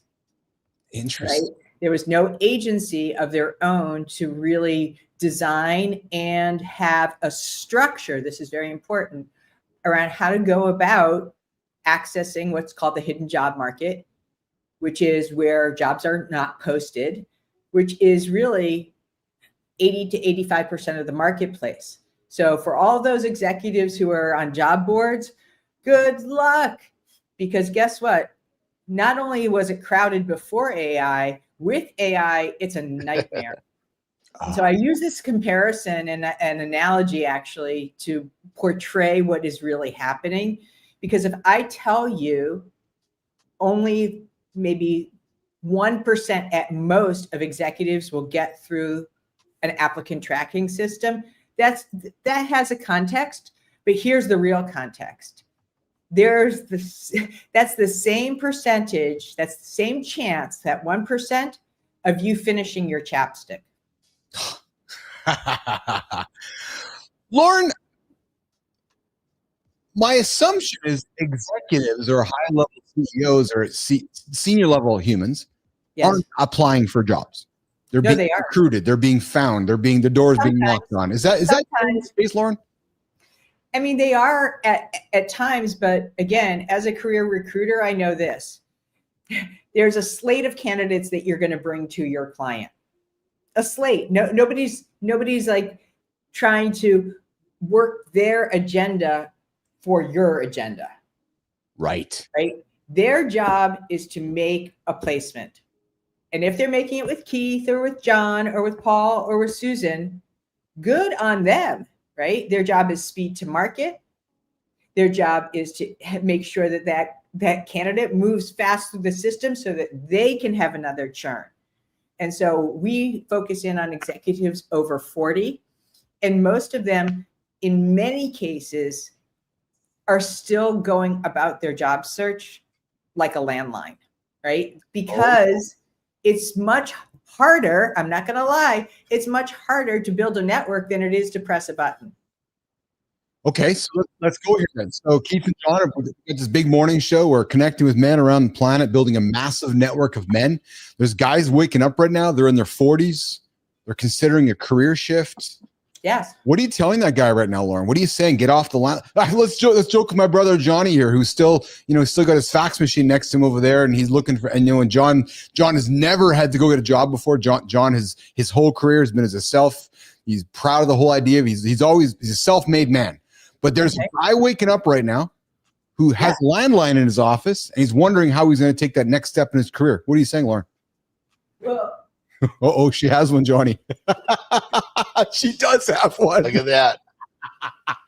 I love it. That's good content. So what do you say to that guy? What do you say to that guy? Well, first of all, I'm just going to make this very clear. Yeah. I am not here to convince anyone. Your job search has to be coming from your desire. Yes. You have to drive that ship, right? We will help you get there, but let go or be dragged. And we're not dragging. Yes. So the first thing I would ask him is, obviously, why is this important to you? and how important, right? Rank it on a scale of 1 to 10.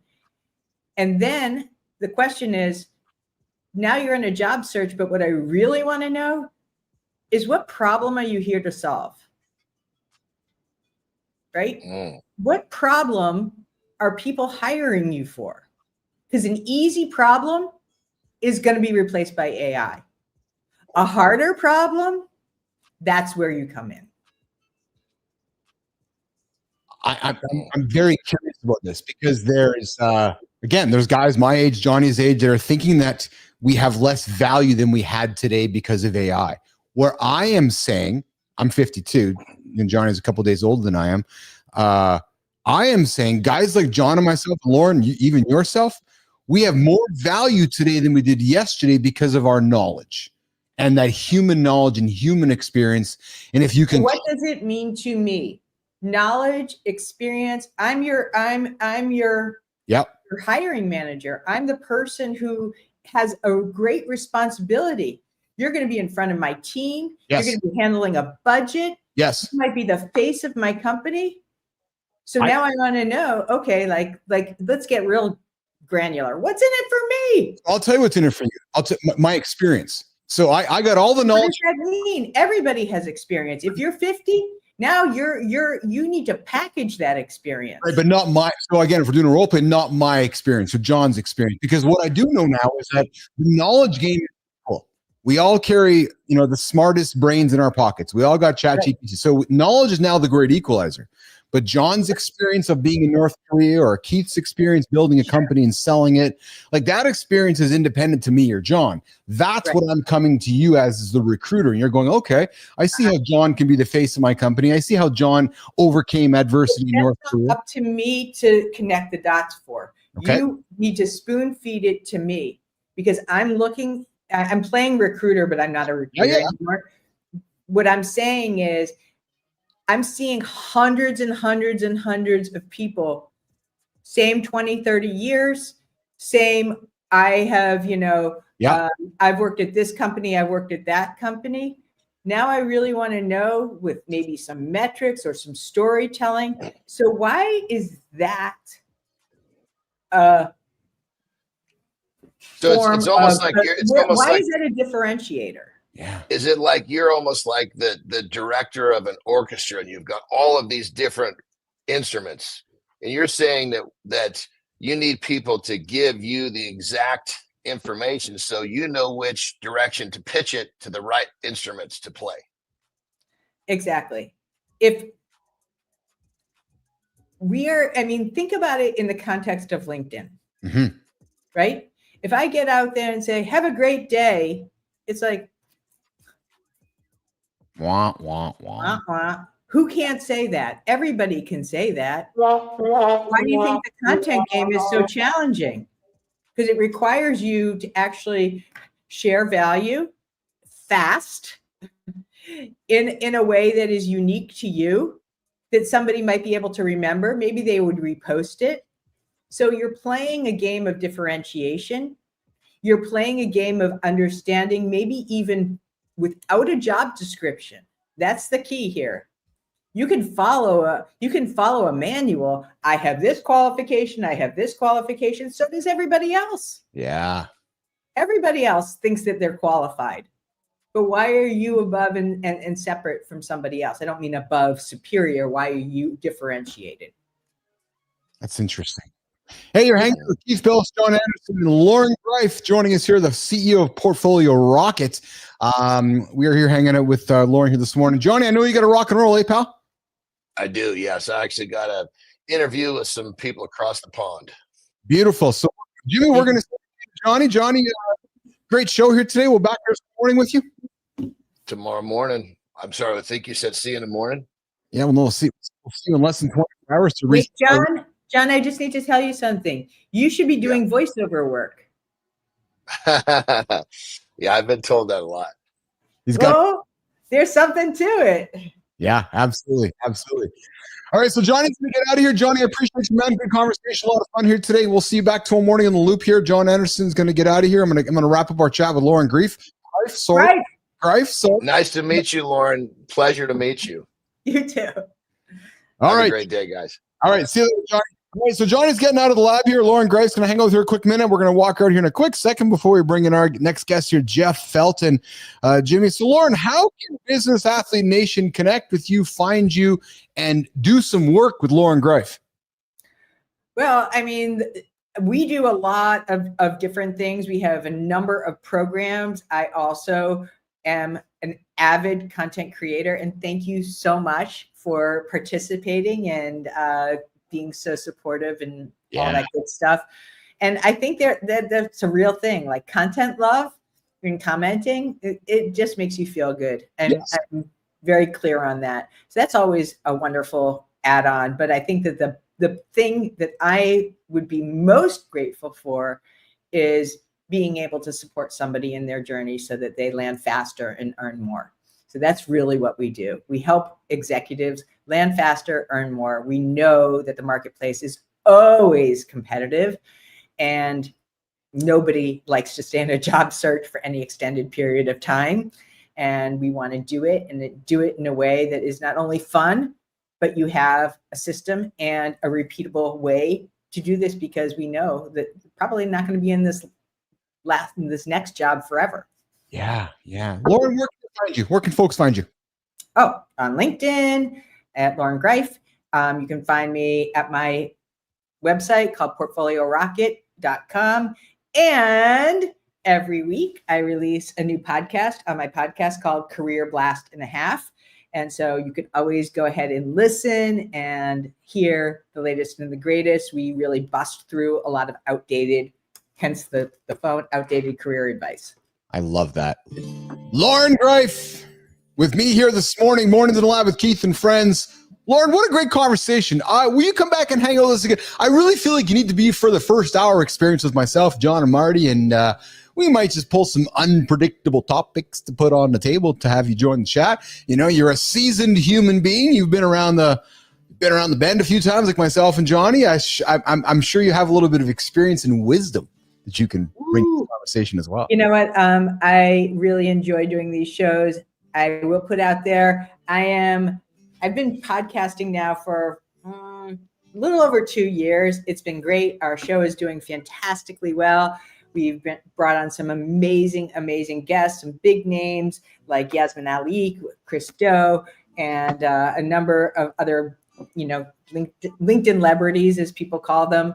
But we also bring in a lot of authors. So always appreciate your listeners, and thank you for having me as a guest. Awesome. And producer Jimmy, Lauren has missed the invite to Uncle Keith here, so I'm sure one day Uncle Keith and John and Marty might have a chance to be on Lauren Greif's podcast. Yes. Right. Yes. Lauren, I appreciate you. And Lauren, before you go, I love seeing your content in LinkedIn. I love engaging with you on the platform, and I appreciate you. Come back and hang out with us sometime, okay? All right. Thank you. And oh, Canada. Oh, Canada, baby. The 50. Oh, Canada. That's it. Yes. That's it. All right. Lauren's going to get out of here. June, thank you so much. What's that, Lauren? Thank you so much. Thank you so much. All right. So, Jimmy, we're going to walk Lauren out. We're going to bring in Jeff in just a quick second here. David DePasquale, I see your comments. Anderson is a truly inspirational man who I follow on multiple platforms. Well, I don't know about that. All kidding aside, I love John. I got to know John over the last year with Marty, and there's a strong brotherhood here. And I'll tell you guys, I spend 2 hours, an hour and a half every single day with those men, and strongly fallen in love with those guys. They've made me better. They've made me a better man every single day. The things we talk about, the things we put out there, and the things that we consider. And David, I agree with you, man. He's full of inspiration, and he's certainly reminds me of the discipline that we need to have every single day to be successful. But Jimmy, let's bring in the next dude who's waiting in the green room, Mr. Jeff Felton. What's going on, Mr. Felton? Hola, how are you? Oh, I got muted up. I'm good. How are you, pal? Are we good? We are good. Yeah, good to have you here this morning. How are you? Where are you joining me from today? South Carolina. Oh, so we had Lauren down in North Carolina. We just go a little down the highway there. Now we're in South Carolina with Jeff Felton. Yeah. That's awesome. That's awesome. Pretty cool. Small world. Where are you? So I'm up here in Winnipeg, Canada. You know where that is? It's in Canada. It's above us. The 51st state. I'm your honorary governor, the Uncle Keith Bilous here of the 51st state here. We get the biggest morning show in Canada and creating the biggest morning show in North America for men. Good morning there, FCTV. I see you there. Thanks for hanging out with us this morning. Listen, if you're just tuning in, I invite you to subscribe to the channel, Mornings in the Lab with Keith and Friends, the only morning show to help you guys get your ass to bed. I'm hanging out with my new friend, Jeff Felton. We celebrated Jeff last week in the lab on the Creator Spotlight. I think it was Sean Blanc, was it, who came in to celebrate you? And Sean came in around this time. He's like, hey, I got a dude who did some awesome stuff. I was like, oh, what did he do? He's like, he's an email marketer. Am I correct? Yes. And he's like, yeah, I met Jeff, and Jeff just fucking rocked my business. Yeah, I listened to everything he said. We went on your profile there. And I'm like, fuck, I might need to have Jeff work with me too. But Jeff, before we get into it, brother, tell me what your morning routine is, Jeff Felton. Well, I have a 3-year-old, so my morning routine is a little chaotic. So what's the 3-year-old's morning routine, Jeff Felton? Gosh, chaos. That's it. It's just chaos. There are a few non-negotiables for me. Okay. One is coffee. I brew coffee manually every morning. It's kind of one of my rituals that gets me going. And the other one that's really kind of become a non-negotiable for me the last few months is meditation. I've tried meditation for years and it just never worked. It never stuck. And something kind of clicked a few months ago, and it's kind of become the thing that I look forward to the most in the morning. It gives me like 20, 30 minutes to just kind of get my head in a good place. And I look forward to it every single morning. So I don't really have much in way of routines. That's about it. I'm intrigued by this, Jeff. So I'm a huge fan of, the moment behind the moment and then going even further underneath that. Sure.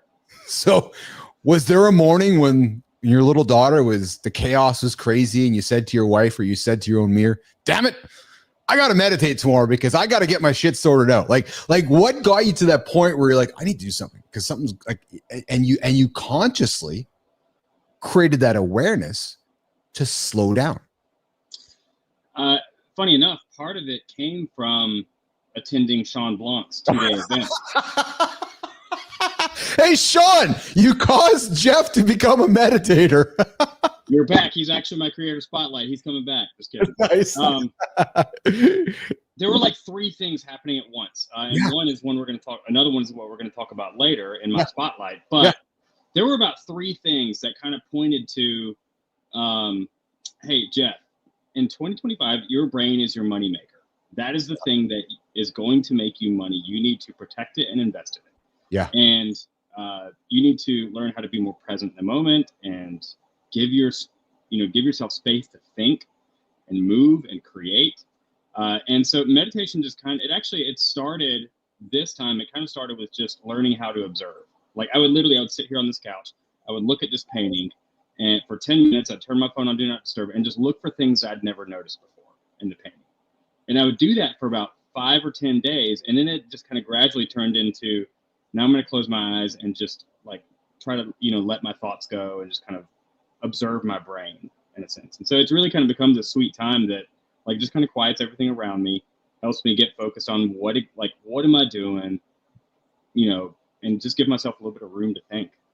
I'm finding that enjoyment, Jeff. So my morning routine starts at 4 because we got the show here at 7 Central Time, so 8 o'clock Eastern Time. So I get up at 4. I am thoroughly loving that first hour of quietness. Oh, it's the best. My coffee and my brain, and it's funny, Jeff, because the first 50 minutes my brain is squirrely. I'm all panicky. I'm anxious, and I'm anxious, and I find I got to center myself, right? And I find by the second cup, I have centered myself. Yeah. I get that. I'm the same way. Yeah. I mean, that first, I get up at 5:30 because that's like the only time I can have where nobody's asking me to do anything. Yes. I'm not responsible for anything. It's just me. And so, I'll sit there with my coffee. I'll meditate. I have something else I do every morning called the Immaculate Grid. It's a little baseball cool game that I do every day. Yeah. But those are that's my time to just kind of chill, center myself, and I don't usually have a second cup of coffee, but usually by the end of the first cup of coffee, I'm ready to start working. Yeah, no kidding. Now, do you work from home or do you go to the office to work or work remotely? Yeah, I work from home. Yeah. Yeah, which is with a little daughter. That's got to be really nice too, right? Yeah, it is. She goes to school. She's in 2K. Okay. So she's gone most of the day, which love her, but it's nice. Yes, of course. So. Of course. So before we get to the creator spotlight, I want to spend a couple minutes. I know Sean Blanc celebrated you and talked a little bit about your business from Sean's point of view, but let's get a chance for Jeff to talk about your business from your point of view for our audience. What do you do? Mostly email marketing consulting. So I spent like 5 years as a freelance writer. Okay. Which I still do some writing from time to time. Kind of a little bit more choosy with projects, but spent 5 years freelance writing, and the kind of shifting from project to project and getting, really dug into this business and then just dug into this business and going, from project to project was really exhausting. So last year I made a shift to focus a little bit more on like a consulting kind of role. So I mostly work with people one-on-one to help them build up their email sequences or their newsletter, refine it, kind of tweak it for more conversions, that sort of thing. I have a background in writing, obviously, and so that kind of frames, mostly how I work with people. It's a lot of strategy on the writing and the psychology and, buyer behavior and that sort of thing. So that's really kind of what I do. I've also got a couple of courses that I put out. Sean referenced one of my courses. But yeah, it's, email marketing for, people who have a course or some sort of coaching service is really kind of who I serve. What's fascinating to me, Jeff, when I met Sean to talk about your business is that, we live in a world where we're always looking for the next sexy, shiny thing, right? It's okay. What do I got to do next? What's going to be the next thing to move my business? Yet, and with all respect, it's like, I got to go back to just the email marketing thing. Yeah, because it works, right? Because it works. And it's got to be one of the oldest digital marketing tools that we as marketers always go back to the toolbox, because what do we as human beings do? We open our email, right, Jeff? Yeah, I used to know a bunch of stats about that, but the stats are just ridiculous about how many people, first thing they do in the morning is open their email, or how many times people check their email every day. Yes. The unique opportunity that we have, especially for people like me and maybe you, and Sean, is email is also a place for deeper connection, for kind of personal, because you're sitting in somebody's box. Like if I send you an email right now, it's sitting there all day, and you might scroll through it and see my name again. You might see it later tomorrow if you don't get to it. And it's literally, if you think about physical metaphors, right, Jeff? It's like I literally have this envelope sitting in your hallway, and you're walking by it and seeing Keith's name over and over and over. And we don't think about it that way, but that's really what it is, isn't it, Jeff? Yeah. I mean, I love when people take like a really hyper personalized approach. And obviously, like, you can't truly personalize everything to 100, 10,000, 100,000 people, but you can write in a way that it feels like whenever I'm reading it, you sat down and wrote it to me. And if you can do that, then email marketing it's just a gold mine. Yeah. So then, oh man, this is fucking great. I love this. Then let me ask you this question. And you know where this one's going to go. 2 letters, AI. A few years ago, ChatGPT was released, and you as a writer had your whole world upended. But then you've used the word here in the last few minutes, which I love, and it's the word called psychology. It's one thing to write. It's one thing to stitch words together. But there's a whole other skill set of stitching words together to generate a psychological response on behalf of the reader. And that is where I think your skill set comes in when you weave these new AI tools into it. Am I correct, Jeff? Yeah. AI will never be able, well, I say never. AI cannot really inject emotion or feeling into writing. And there's something inexplicable about when you read something and it just, you feel it, right? And I don't, to my knowledge, AI can't really do that yet. What's interesting? Yeah, go ahead. Sorry. No, I was just going to say that, I don't know. I mean, you can always tell when something's written by AI or when it's written by a real person. It's interesting to hear you say it, because I was working with somebody yesterday who's doing some writing for me. And good morning, Cosmic Vision. I see you there in the comments. Thanks for joining me and Jeff Felton here this morning on the show. And she wrote this comment, Jeff, and I said, this looks like it's AI. She goes, no, Keith, it wasn't AI. And I said, I believe you. I do. I believe you. I said, but that's also my point, is that it was too perfect. I wanted to see some of the humanization of it, which was maybe the way that I did the ... at the end, or maybe the way that I used the word that I wouldn't normally use when, like, I'm not trying to write perfect prose. I'm actually using, like, in many ways, Jeff, I'm wondering if we as humans want to see you spelt with U instead of YOU, to know that it came from me as a human instead of AI. You see what I'm getting at, pal? You know, sometimes I was just thinking, sometimes I will inject things into my writing that on purpose, that are not very good. Like I'll say like ain't gonna in my writing, and like nobody would ever suggest doing that in your copywriting. But it's just in a world where where everything is like perfect and you know AI and perfect prose, like you said, when it's raw and feels like the way we talk, because I say that in real life, I say ain't gonna in real life, so like if and that's how I feel about writing your emails to people, is that they shouldn't be perfect and polished. They should be, write it the way you talk. I know that's kind of common marketer, copywriter speak these days, but it's so true. Write it the way you talk. I don't think it's common enough though, Jeff. I don't, because I think that we as marketers and writers quickly just go to the tool set. We get so caught up, we copy and paste, and then we recognize that there was a moment we missed by making it more personal. So I love the fact that you're like, no, I fucking erased that last sentence and I replaced it with ain't gonna, because the reader go, well, wait a minute, Jeff didn't send that with AI, and just those few little words made it personal. And I'm wondering, pal, that as we're as we as marketers and business leaders continue building our businesses, if humans are going to, in many ways, going to revert back to wanting to see more of the imperfection. It's I was thinking earlier in this conversation about how things are cyclical and even trends, right? Like 100%. I mean, you see like clothing trends and things that are popular now, where 10 years ago would have been like laughed at, but they were popular 30 years ago. And I've long had a thought, probably since 2013, 2014 or so, when smartphones really kind of started to become popular and everybody started to have one. An iPhone was, really gaining popularity. And I started to feel overwhelmed then, like 10 years ago, by technology and always kind of being on alert, whatever. And I had the thought then, I wonder when it's going to happen that this is going to trend away, basically, where we're going to trend back to dumb phones, And so, I think that eventually, the AI is cool and it's sexy and it helps you move fast right now. And sure, maybe it's like some people are really able to leverage it to, do good things. And I'm not like a hater of AI. I totally see the value of it, but I do think there's going to come a time where, it becomes cool to, be human. Yeah. Weird, huh?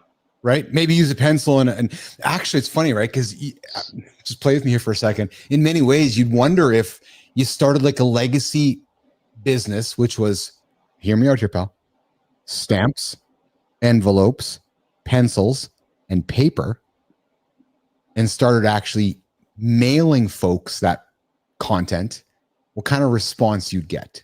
Oh, you know what I mean? Like, you wonder if it's so like, okay, I'm sitting down, I'm writing a personal letter to Jeff. I'm going to sign it. I'm going to drop it in the mail and it's going to show up at his house. Like, I'm almost curious as a marketer, Jeff, what kind of response that would have. I mean, I might write this down and go do that later. Like, it's kind of curious to me, right? And there's something kind of powerful about that, because you might find, and I'll be honest with you, Jeff, that's where we're having success with this show, because this is a vintage show. This show is rooted in the 80s and the 90s, FM radio, Howard Stern. But there's, and I got a 17-year-old kid and a 14-year-old daughter who are leaning back into those vintage times, right? Records and vinyl, and going to a concert and putting their phone away and going, Dad, we didn't have our phone out because we wanted to be present.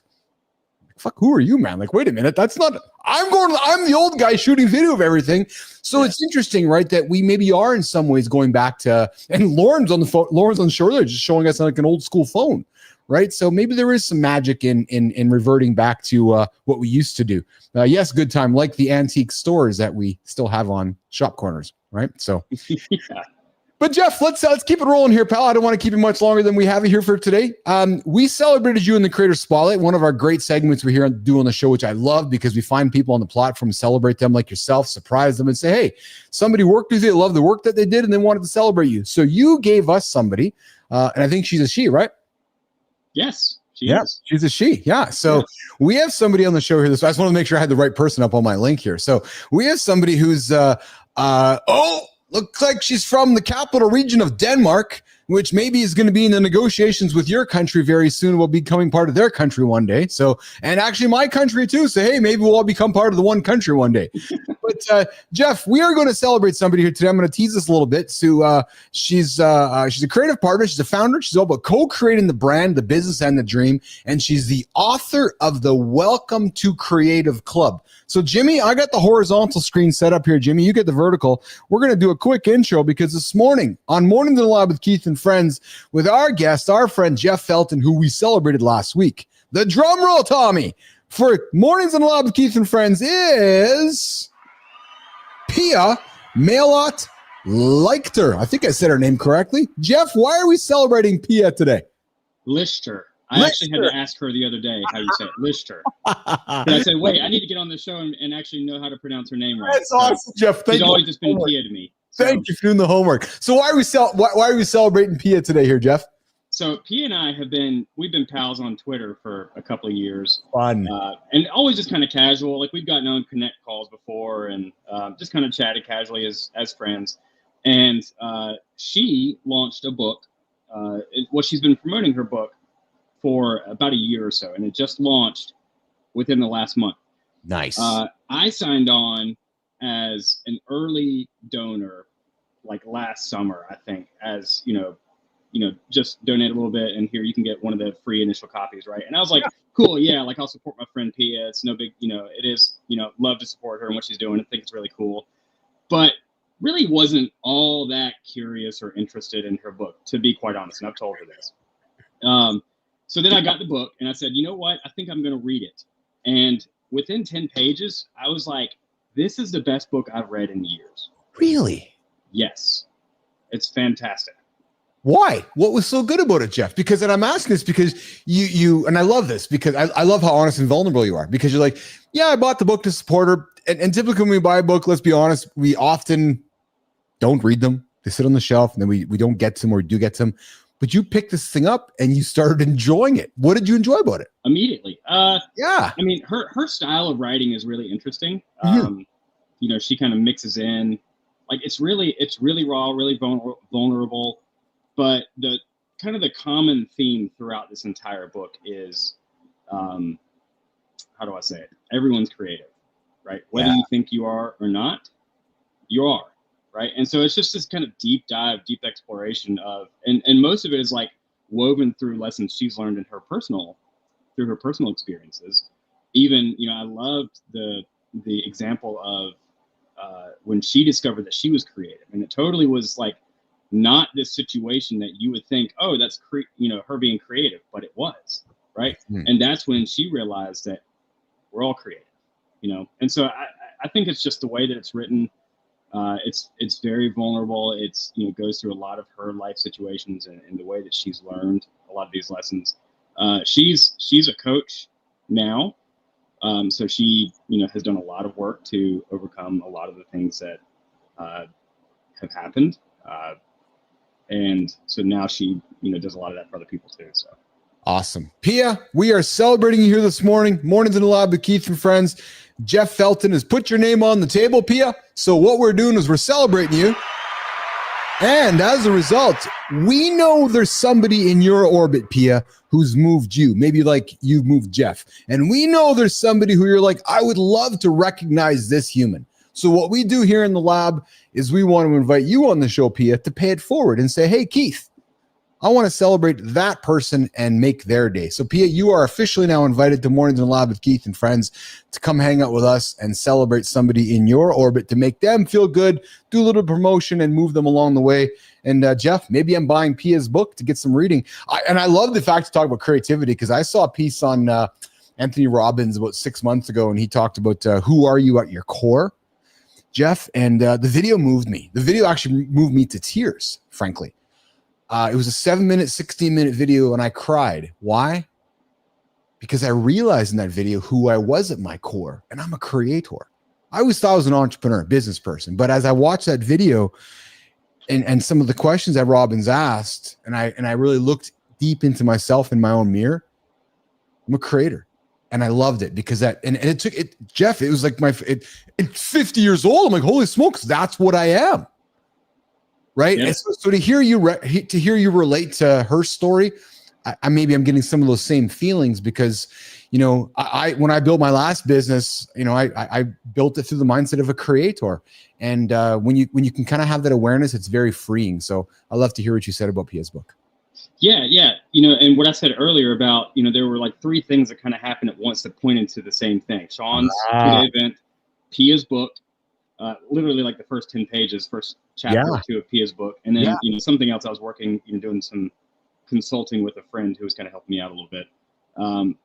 But Pia's book also encouraged, and it's also kind of a blend of like, you know, the science of the brain and why the brain works the way it does and why you need to give it space and why you like, you know, why we're wired to create and, you know, that kind of thing. And so it really encouraged me to, you know, I guess, treat my brain differently and to, you know, start taking care of it and start like nurturing it and like, hey, like there's a lot going on up there. There's a lot of potential up there if you just like give it some space and just like cultivate it. Right. Yeah. I love that. I love that you found some space in your life to find that awareness. Yeah. Because it sounds to me like once you found that awareness, it changed much for you. And I say that because we all go through our different journeys in life. And I've met a lot of humans during making my show here. And I love hearing when I see somebody's light go on, right? Because like, there's a confluence of activities that are happening and something had to change for me. And that awareness caused change. I love that because when we can observe that to me is when magic happens. You know what I mean? Because other than that, we're just kind of walking around aimlessly. Kind of, I don't know. But it was like, oh, wait a minute. It's like you step outside of yourself. Like, yeah, my brain's got shit going on. I got to take care of it. Right? So that's powerful stuff, man. Powerful stuff. Yeah. Yep. And most people in the world aren't doing that. No, that's exactly my point. Is that we just go, and then go to the next day, and we don't slow down to have that awareness, right? So, and it's taken me my whole life to figure that shit out, right? You got time for one more story? 100%, yeah. So, was working with a client on kind of a weekly consulting basis, and she's a marketer. Yeah. She's, you know, maybe type A, I don't know, Enneagram 3, like super, like go, got to do, checking the boxes, you know, crank it out kind of person. And, you know, we were meeting, we were talking about some email sequence that she was putting together. And, you know, she was like, okay, all right, like running through her action items of, all right, here's what I got to do. I got to write this email, write this, and, you know, this. And I said, all right, hey, before you do that, I know you have a tendency to just sit down and just crank things out without really thinking about it. I said, I would love for you to stop, don't write, turn your phone on Do Not Disturb, and go for a 15-minute walk. Then come back and write. And she said it felt so good to just give myself room to actually think about what I'm doing again and not just sit down and do because it's, you know, frankly, like when you sit down and just do things like that, a lot of times you end up like smushing crap through a cheese grater, you know? Yep. And, you know, you're not really giving yourself time to think about what you're actually trying to accomplish. So there's a nugget what you just said, because I don't think enough of us humans schedule time to think, because we schedule things to do because we're so conditioned, Jeff, to do, quote unquote, to do, to sleep, to gym, to meet, to eat. Well, hold on a second, to think. Oh, So I create awareness throughout my day going, okay, I could go to this next project and just keep go. No, wait a minute. I got to fucking think about it a little bit. Yeah. Yeah. So I'll pause. I'll either lay down. I'll have a little nap or I'll go for a walk. I'll hang out with my dogs, but I purposefully slow down so I can think. Yes. Yeah. We've been conditioned to think that's like giving yourself time to think is unproductive. Yeah. It's actually, it's the most productive thing you can do. It's the same thing when we tell ourselves, what do you mean Jeff is having a nap at 2:00 in the afternoon? Why the fuck isn't he in the meeting? Oh, you didn't know that Jeff was up at 4:00 in the morning, worked until 12. He's going to work tonight until 10 o'clock tonight. He's got his family and shit. Yeah, he's taking a nap to recharge his batteries. Like we don't, and that's again the mindset I'm trying to have. I'm trying to invite people to think about here differently on the show. It's okay to nap. Go have a sleep. Go honest to God. I'm going to get a text later today. Hey, Keith, yeah, I had a fucking nap today. Yay, Jeff. I've never really been a napper, but I get the point. Yeah, it's slowing down, right? Because we're so conditioned to go super fast. We know there's power in sleeping. We know there's power in mental awareness. We know there's power in creating that awareness, right? So, but all right, well, listen, we're going to wrap it up, my friend. I appreciate you coming in here today. You know, you got to come back here in the future. Come back in the early part with me, John, and Marty. We have crazy conversations. Yeah, today we talked about marinating meat in yogurt. Yeah, so it depends on where you want to dip your meat. We talk. Yeah, we have conversations that are quite unpredictable here on the morning show. So now that you've been here, yes, I'm still waiting. So Cosmic Vision, so am I. We're getting there, pal. We're getting there. So listen, nation, if you guys just tuning in, I invite you to subscribe to our channel, Mornings Live with Keith and Friends, the only morning show to get you guys out of bed. We go live Monday to Friday, 8:00 Eastern Time. Myself, John Anderson, C. Marty Fit. Producer Jimmy on the buttons. Our guest, Jeff Felton, here today, dropping in to do a creator spotlight. Jeff, this is your first time checking out the show, or did you know about it last week when Sean celebrated you? I wouldn't expect you knew about it. Well, yeah, so Monica, she mentioned it because I did some work with Monica. Oh, Monica Rashavi. Yeah. Yeah, she mentioned it kind of offhand that she was on your show. Yes. She was really excited about it. And then whenever I saw Sean last week, then it put together like, oh, that's the same thing. Keith. Yeah, okay. Yeah. So that's my first introduction to your show. Yeah. Cool. Well, I'm really grateful you're here. Hopefully you'll tune in the future. Hopefully you'll come back in the future. We're going to celebrate Pia, and I might come knocking your door to help me with some email marketing work along the way to help me build my business here. All right, let's go.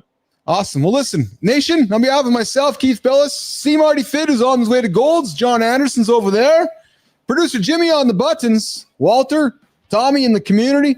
We got Cosmic Vision in the comments. We got David DiPasquale, Adam Holroyd, Good Time, Rick Klutke, Enzo. On behalf of everybody, we'll see you guys tomorrow, 8:00, right here, YouTube, LinkedIn. Have a good one, guys. I'm getting out of here. So is Jeff. Jimmy, let's get us out of here, pal. Jeff, hang tight a second.